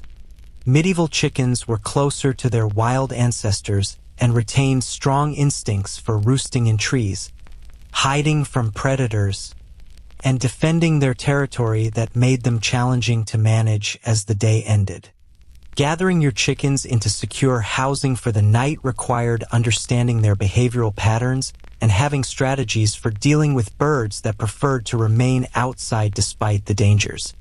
The chicken coop that provides nighttime protection for your flock had to be constructed to defend against predators that modern suburban chicken owners rarely encounter.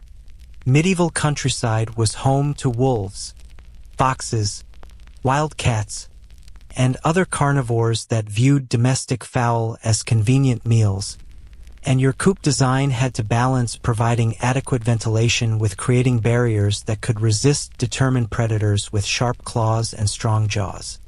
Securing your chickens for the night involves a careful count to ensure that none have been lost to predators during the day or have chosen to roost in locations that leave them vulnerable to nighttime attacks. Medieval chicken losses to predators were common and economically devastating for families who depended on eggs and occasional meat from their small flocks. Your pigs present different evening challenges that highlight the intelligence and strength that made medieval swine both valuable and dangerous livestock. Pigs are smart enough to understand routines and strong enough to break through inadequate barriers, but they're also protective of their territory and potentially aggressive toward people who approach them incorrectly during the stress of evening confinement. The pig enclosure that keeps your swine secure through the night must be strong enough to contain animals that can push, dig, and work together to escape, but it also needs to provide adequate shelter from weather that could kill your valuable livestock during harsh medieval winters. Medieval pig housing was often attached to human living spaces to provide mutual warmth, but this arrangement also meant that pig sounds, smells, and potential health problems were constant parts of your domestic environment. Feeding your pigs their evening meal requires careful calculation of available resources against the nutritional needs that keep them healthy and productive. Medieval pigs ate kitchen scraps, damaged vegetables, and foraged materials that you gathered specifically for them. But every scrap fed to animals was food that could potentially sustain your human family during times of scarcity. Your goats, if you own any, require evening management that combines the challenges of cattle and pig care while adding the unique difficulties created by animals that are intelligent, agile, and perfectly capable of escaping from enclosures that would contain other livestock. Medieval goats were renowned for their ability to climb seemingly impossible obstacles and squeeze through gaps that appeared too small for their bodies. The quirky reality of medieval goat management included strategies that would seem bizarre to modern livestock owners, but were essential for keeping these valuable animals secure and productive. Goats were often tethered to heavy logs or stones that prevented them from wandering while allowing them to graze in controlled areas, and they were frequently housed in upper levels of barns or other buildings that took advantage of their climbing abilities while keeping them secure from ground-based predators. Water sources for your animals require evening attention that ensures adequate supplies for nighttime consumption, while preventing the kind of contamination that could sicken your valuable livestock. Medieval animal water systems were gravity-fed from barrels, ponds, or streams that could become polluted, freeze during cold weather, or simply run dry during periods of inadequate rainfall. Your fuel supplies for heating and cooking require evening assessment and replenishment that ensures adequate resources for the night ahead and the following day's needs. Medieval fuel came from wood, peat, dried animal dung, or other combustible materials that you gathered, prepared, and stored using techniques that determined whether your family stayed warm and well-fed or faced cold, hunger, and potential death during harsh weather. Wood gathering for your evening fire requires venturing into areas around your property where fallen branches, dead trees, and other combustible materials might be available for collection.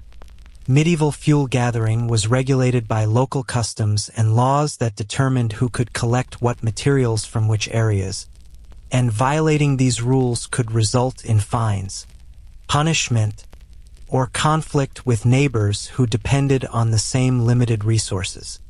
The process of splitting and preparing wood for immediate use requires tools and techniques that medieval people mastered through necessity, but that would challenge most modern people who rely on processed fuels and automated heating systems. Your axe is hand-forged, frequently sharpened, and carefully maintained because replacing it would require significant expense or the skills to work with local blacksmiths. Preparing your fire for the night ahead involves banking coals in a way that preserves heat while preventing dangerous flare-ups that could burn your house down while your family sleeps. Medieval fire management was a specialized skill that determined whether families woke to warmth and cooking capability or faced the difficult process of starting fires from scratch using flint, steel, and tinder. Your evening food preparation begins as daylight fades and represents your last opportunity to provide nutrition for your family before the long night ahead. Medieval evening meals were often simpler than midday fare, but they still required fire management, ingredient preparation, and cooking techniques that consumed precious time and resources as darkness approached. The bread that will accompany your evening meal comes from dough that you prepared earlier in the day, and baking it requires coordinating your oven heating with your other evening tasks in ways that maximize efficiency while ensuring that your family has adequate nutrition for the night ahead. Medieval timing for multiple cooking tasks required planning and experience that came only from years of practice under demanding conditions. Historians still argue whether medieval people actually worked longer hours than modern people, or whether the apparent intensity of medieval labor reflected seasonal variations and different distributions of work throughout the year. Contemporary evidence suggests that medieval agricultural workers often worked from dawn to dusk during busy seasons but also experienced periods of relative leisure during winter months when outdoor work was impossible. Your evening meal preparation must accommodate family members who are returning from their own demanding day of medieval labor, your husband from field work that would exhaust modern farmers, your children from tasks that prepared them for their own adult responsibilities in this demanding agricultural system. Medieval family meal times were opportunities for sharing information, making plans, and maintaining the social bonds that helped families survive the challenges of medieval rural life. The light coming through your window is beginning to take on the golden quality that indicates sunset is approaching rapidly, and the sounds from outside suggest that your neighbors are also rushing to complete the essential tasks that separate medieval families from the dangers and discomforts of unprepared nights. You can hear the distant sound of axes chopping wood, animals being called to shelter, and the general intensification of activity that marked the transition from day to night in medieval agricultural communities. As you work frantically to complete the tasks that will ensure your family's safety and comfort through another medieval night, you realize that you've been working at a pace that would challenge modern athletes for more than 12 hours, and the end of your working day is still hours away. Your hands are raw from handling rough tools and materials, your back aches from constant bending and lifting, and your feet hurt from standing on hard floors and uneven ground throughout this demanding day.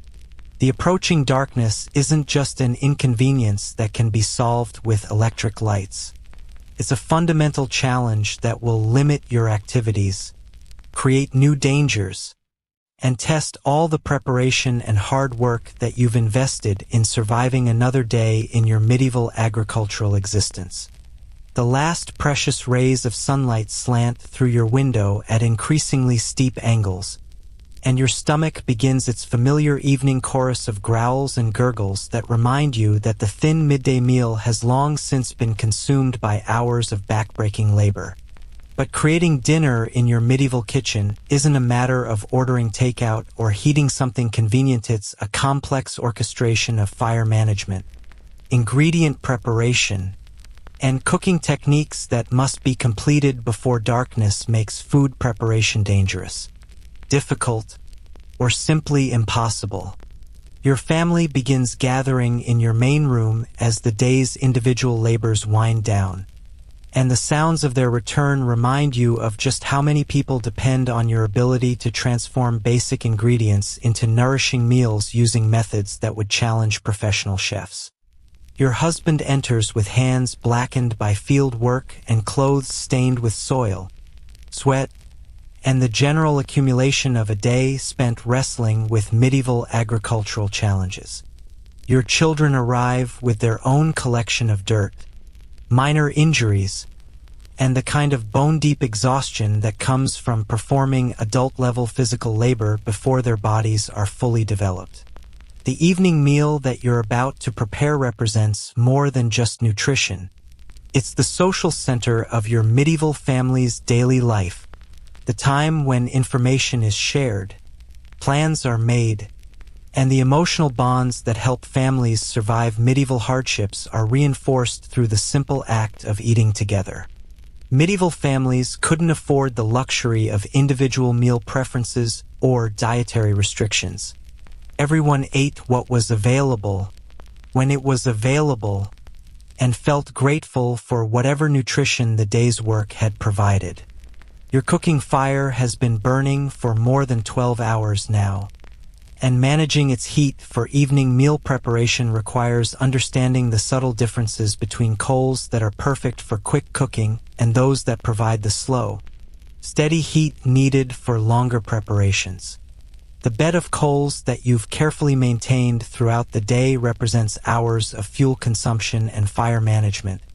And you can't simply add more wood without considering how much combustible material you have left for nighttime heating and tomorrow's cooking needs.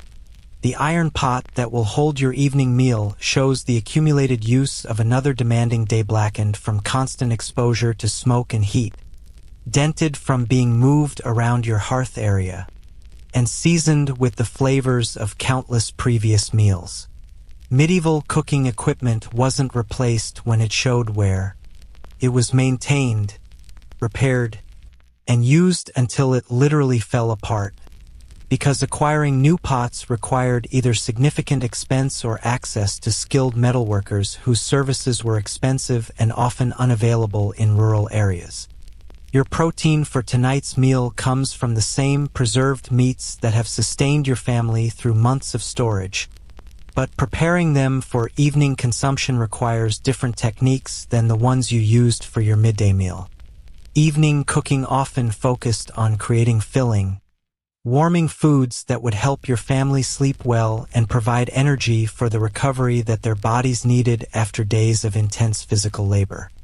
The pork that you're preparing tonight has been hanging in your smokehouse since the autumn slaughter that provided your family's primary meat supply for the entire year. Medieval families typically slaughtered their pigs in late fall when cold weather would help preserve the meat and when the animals had reached their maximum size after a summer of foraging and feeding. This meant that most of your year's meat consumption came from animals that were processed during a few intense weeks of slaughtering, butchering, and preservation work. Preparing smoked pork for evening cooking requires techniques that remove excess salt while breaking down the tough fibers that smoking and drying created during the preservation process. You slice your meat carefully with a knife that requires constant sharpening. Then place it in cold water to begin drawing out the concentrated saltiness that preserved it through months of storage but makes it almost inedible without proper preparation. Your vegetable ingredients for tonight's meal come from the same root vegetables that have sustained your family through the months since harvest, but they now show the effects of extended storage that tested your preservation skills and storage facilities. Some of your turnips have developed soft spots that need to be carefully cut away. Your carrots have begun sprouting green tops that indicate they're using their stored energy. And your onions show the kind of surface deterioration that requires careful examination to determine what portions are still edible. Medieval vegetable storage was an art form that determined whether families ate well through winter months or faced the kind of nutritional deficiencies that weakened their ability to resist disease and continue the demanding physical work that medieval life required. Your root cellar, cold storage areas, and preservation techniques represented the difference between survival and starvation during the months when fresh food was unavailable. The process of preparing vegetables for your evening meal requires knife skills that most modern cooks never develop because they rely on pre-processed ingredients that eliminate the need for extensive cutting and chopping. Your vegetables need to be scrubbed to remove storage dirt, carefully examined for signs of spoilage, and cut into pieces that will cook evenly in your iron pot over an open fire. Medieval cooking techniques for evening meals often emphasized dishes that could cook slowly while families completed other essential tasks, creating meals that required minimal attention once they were started but provided maximum nutrition and satisfaction for people who had worked at physical capacity throughout the day. Your evening meal typically centered around thick stews, hearty potages, or slow-cooked dishes that combined whatever ingredients were available into filling, warming preparations. Building flavor in your evening cooking pot begins with the same fat-rendering process that you used for earlier meals, but now you're working with ingredients that have been affected by storage conditions and seasonal changes that alter their flavors and cooking properties.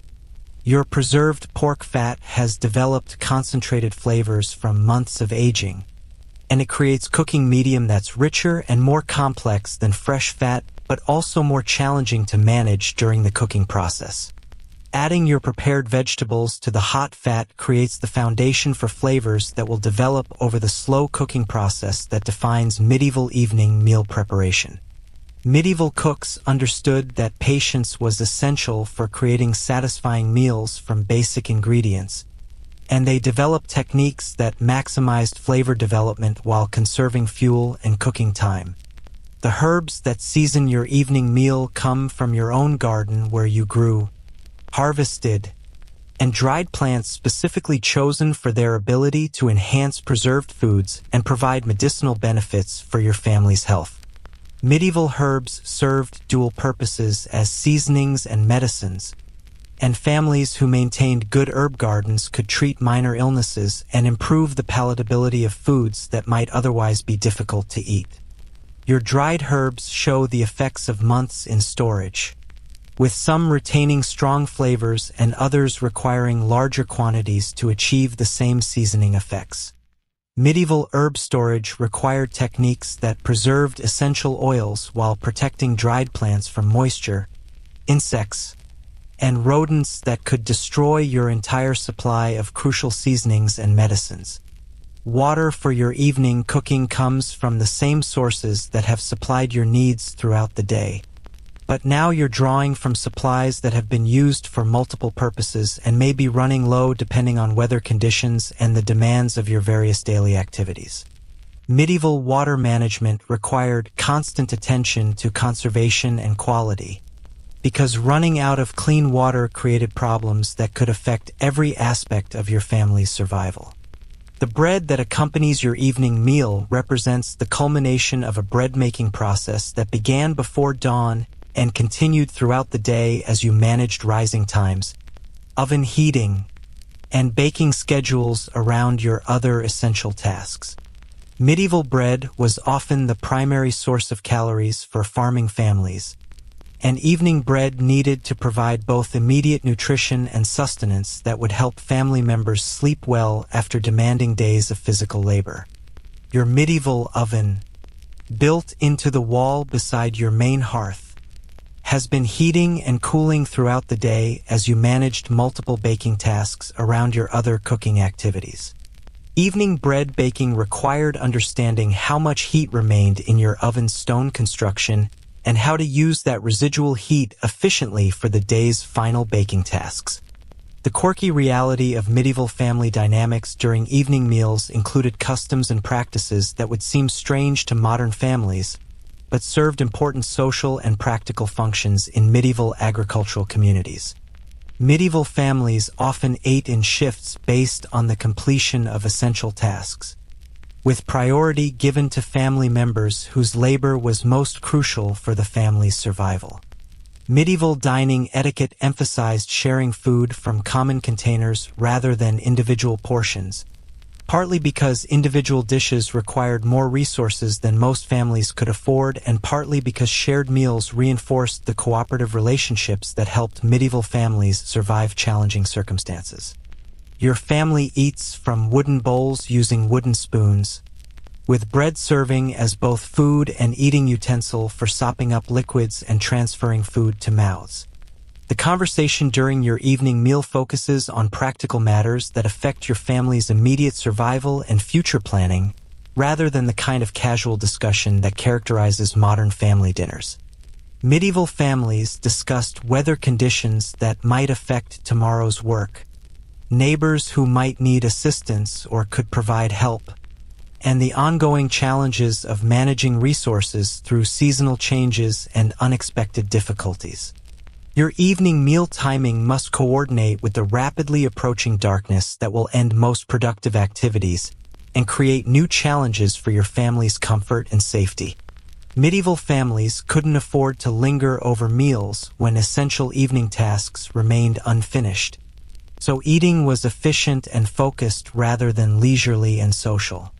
The flavors of your evening meal reflect the accumulated effects of months of preservation techniques, storage conditions, and seasonal changes that modern people never experience because they rely on global food systems that provide consistent ingredients year-round.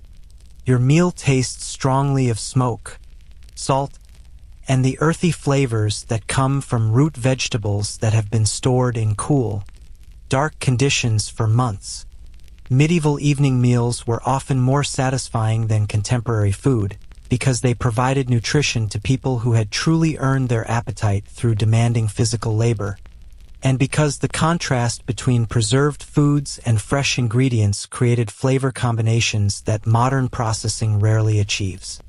Your family's appreciation for this meal reflects genuine hunger and gratitude that modern abundance has largely eliminated from contemporary dining experiences.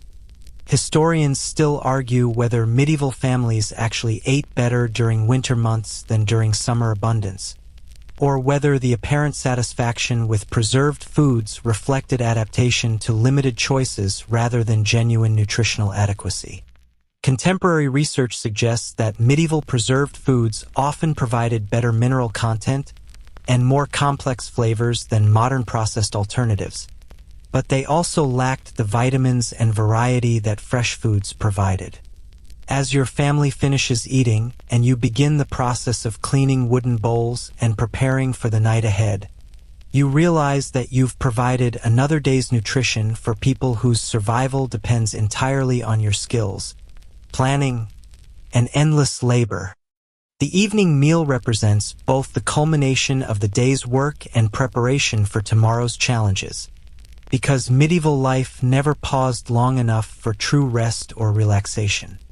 The darkness outside your window is approaching rapidly now, and the sounds from your neighbors' farms indicate that other medieval families are also finishing their evening meals and preparing for nights that will test all the preparation and hard work that they've invested in surviving another day in this demanding agricultural existence. The last flickering flames of daylight have finally surrendered to the encroaching darkness that transforms your medieval world from merely challenging into genuinely threatening. And as you clear the wooden bowls from your family's evening meal, you're acutely aware that the day's labors haven't ended. TVE simply shifted into the final, exhausting phase that will determine whether your family sleeps safely, warmly, and securely or faces a night of discomfort, danger, and anxiety that could leave everyone weakened for tomorrow's equally demanding challenges. Your medieval bedtime routine bears no resemblance to the leisurely wind down that modern people associate with preparing for sleep, because every aspect of nighttime preparation in your medieval farmhouse is fraught with potential disasters that could kill your family or destroy the resources that keep you alive. The fire that has sustained your cooking, heating, and light throughout this interminable day must be carefully banked to provide warmth through the night while being contained enough to prevent the kind of house fire that could consume everything you own in a matter of minutes. Banking your fire for the night requires skills that modern people have completely lost, because contemporary heating systems eliminate the need to understand how burning wood behaves over extended periods when left unattended. You carefully arrange your remaining coals in patterns that will maintain heat while preventing dangerous flare-ups, covering them with ash that insulates the heat while limiting oxygen flow that could cause uncontrolled burning. Your bedtime fire management represents a delicate balance between conserving fuel, maintaining warmth, and preventing the kind of catastrophic fire that destroyed medieval homes with terrifying regularity. Medieval people lived in constant awareness that uncontrolled fire could eliminate their shelter, possessions, and lives in a single night, making bedtime fire preparation one of the most crucial skills that determined family survival. The process of securing your home against nighttime threats that modern people never consider begins with checking every opening that could allow dangerous animals, hostile humans, or destructive weather to enter your living space. Your door must be barred with heavy wooden beams that can resist attempts at forced entry, and your window shutters must be secured against both weather and potential intruders who might view your property as an opportunity for theft or violence. Medieval home security was a constant concern that reflected the reality that law enforcement was sporadic, distant, or completely absent in rural agricultural areas. Your family's safety depended entirely on your ability to prevent problems rather than your capacity to summon help when threats materialized, because help simply wasn't available during nighttime hours when most people were focused on their own survival challenges. Your livestock require final nighttime checks that ensure they're secure against predators that become active after dark and that could destroy your family's economic foundation in a single night of hunting. Medieval nights were filled with wolves, wild cats, bears, and other carnivores that viewed domestic animals as convenient meals, and losing livestock to predator attacks could mean the difference between survival and starvation for families who depended on their animals for milk, eggs, meat, and labor. Walking through your animal enclosures by the flickering light of a tallow candle or oil lamp creates an atmosphere that would terrify modern people accustomed to electric lighting and urban safety. Your candle provides barely enough illumination to check on your animals while creating dancing shadows that could conceal threats or make normal objects appear dangerous and threatening. Your cow must be checked for injuries, illness, or signs of distress that could indicate problems developing that might affect her milk production or general health. Medieval veterinary knowledge was limited to folk remedies and practical experience, so preventing problems was far more effective than trying to treat illnesses after they developed into serious conditions. The chickens that provide your family's egg supply require verification that they're all accounted for and safely enclosed against the foxes, weasels, and other small predators that specialize in raiding chicken coops during nighttime hours. Medieval chicken losses to predators were a constant source of economic stress for families who couldn't afford to replace valuable egg-laying hens. Your pigs, enclosed in their nighttime shelter, need final checks to ensure that their housing remains secure against both escape attempts and predator attacks. Medieval pigs were intelligent enough to work together to escape inadequate enclosures, and they were valuable enough that losing them to theft or predator attacks could create food security problems that lasted for months. Remember that uncomfortable straw mattress you climbed out of this morning what feels like several lifetimes ago? Now it represents the promise of rest and recovery that your body desperately needs after more than 16 hours of continuous physical labor that would challenge modern athletes. But even approaching sleep in your medieval bedroom requires preparation and precautions that modern people never consider. Your sleeping arrangements must account for the reality that medieval nights are cold, dark, and potentially dangerous in ways that modern people can't imagine. Your bed is positioned to take advantage of residual heat from your banked fire while remaining safe from sparks or smoke that could cause injury or illness during the night. Medieval bedding was designed for warmth and durability rather than comfort, because families couldn't afford to replace mattresses, blankets, or pillows when they wore out or became damaged. Your straw mattress provides minimal cushioning but adequate insulation from cold floors, and it can be refilled with fresh straw when the old stuffing becomes compressed or contaminated. The blankets that cover your family during the night represent months of textile work that you completed during precious free moments stolen from other essential tasks. Medieval blankets were heavy woolen constructions designed to retain body heat during nights when indoor temperatures could drop below freezing, and they were often shared among family members to maximize warmth and conserve resources. Your medieval clothing serves as pajamas because medieval people didn't have separate sleeping garments, and removing clothes during cold nights would eliminate essential insulation that helped maintain body temperature when heating was minimal or unavailable. Medieval people slept in their day clothes, changing them only when they became so dirty or damaged that continued wear was impossible.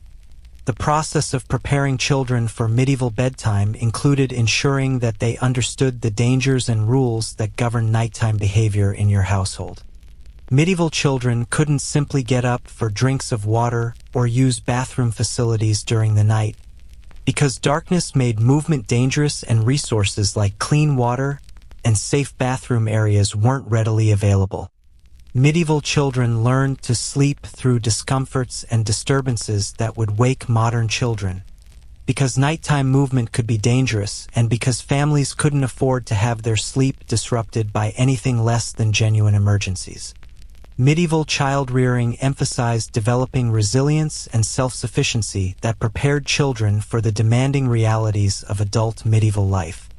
Your husband's bedtime routine includes final checks on tools, weapons, and other equipment that might be needed during nighttime emergencies or early morning tasks that begin before dawn. Medieval men often kept weapons within reach during sleep because threats from wild animals, hostile neighbors, or bandits could materialize without warning during vulnerable nighttime hours. The sounds that fill your medieval night would create constant anxiety for modern people accustomed to the relative quiet of contemporary rural areas.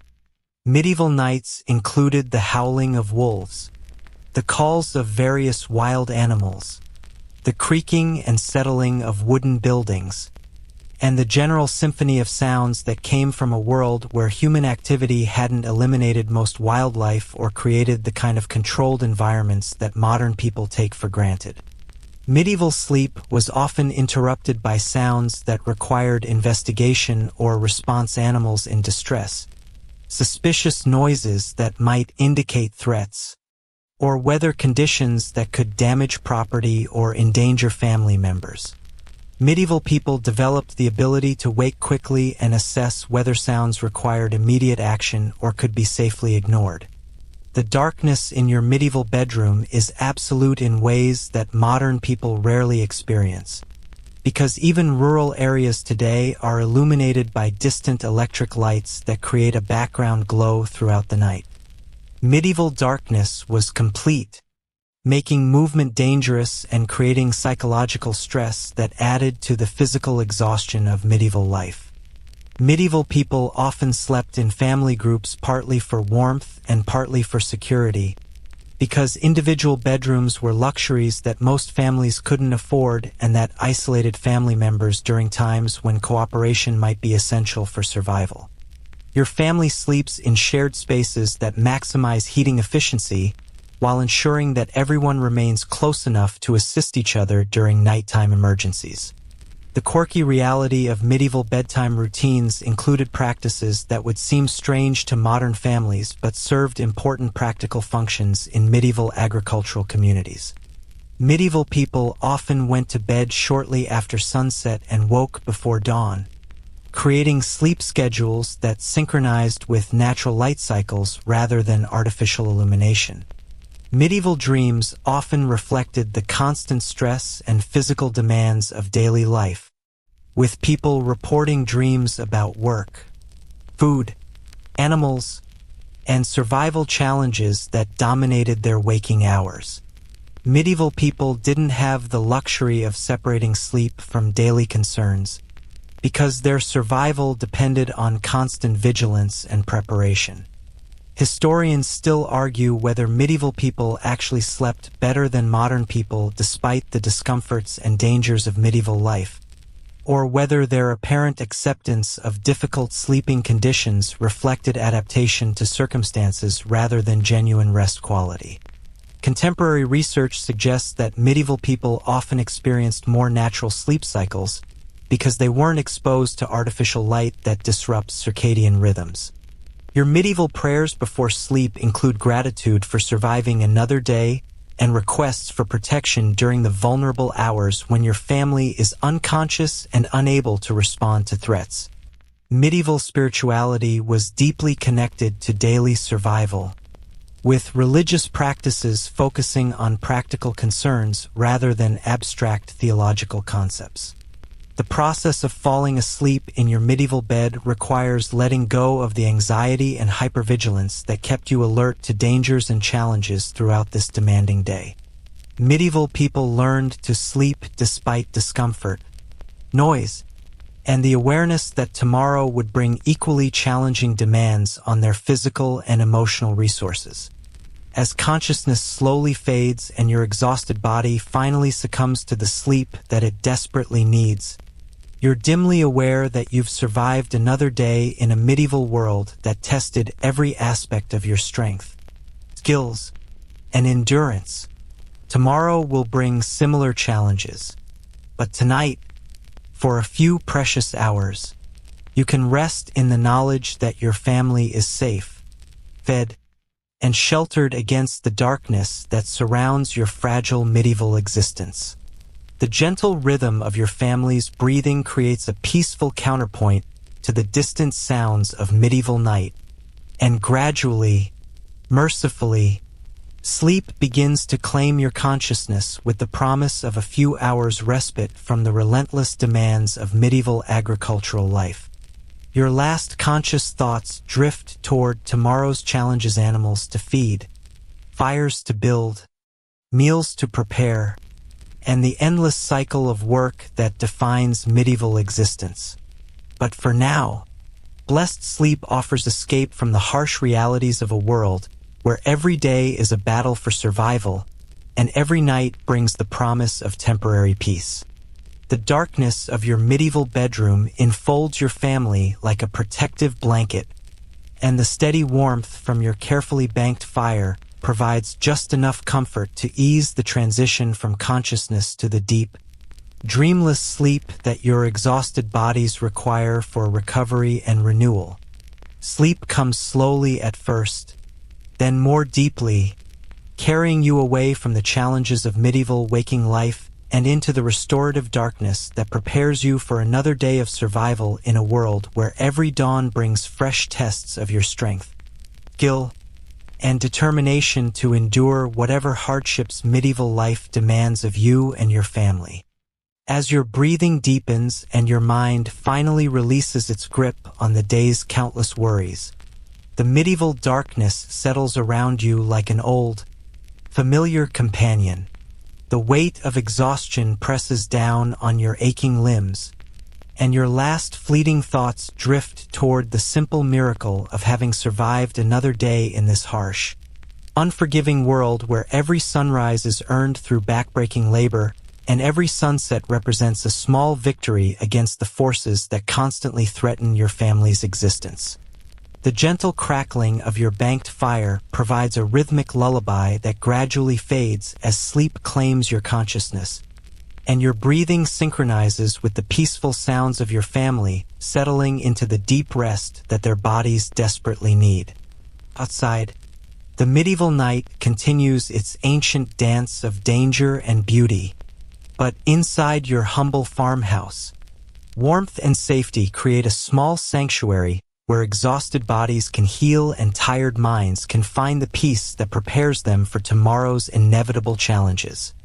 In the growing stillness, your medieval world transforms from a place of constant struggle into a realm of quiet possibility, where dreams might offer brief respite from reality, and where the simple act of successful sleep represents another triumph in the ongoing battle to survive and thrive in circumstances that would overwhelm most modern people within hours of experiencing their true demands and difficulties.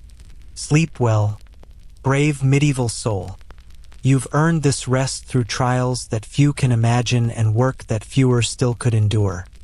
Dream peacefully in your straw bed, knowing that your strength, determination, and hard-won skills have carried you safely through another day in the remarkable, demanding world of medieval agricultural life.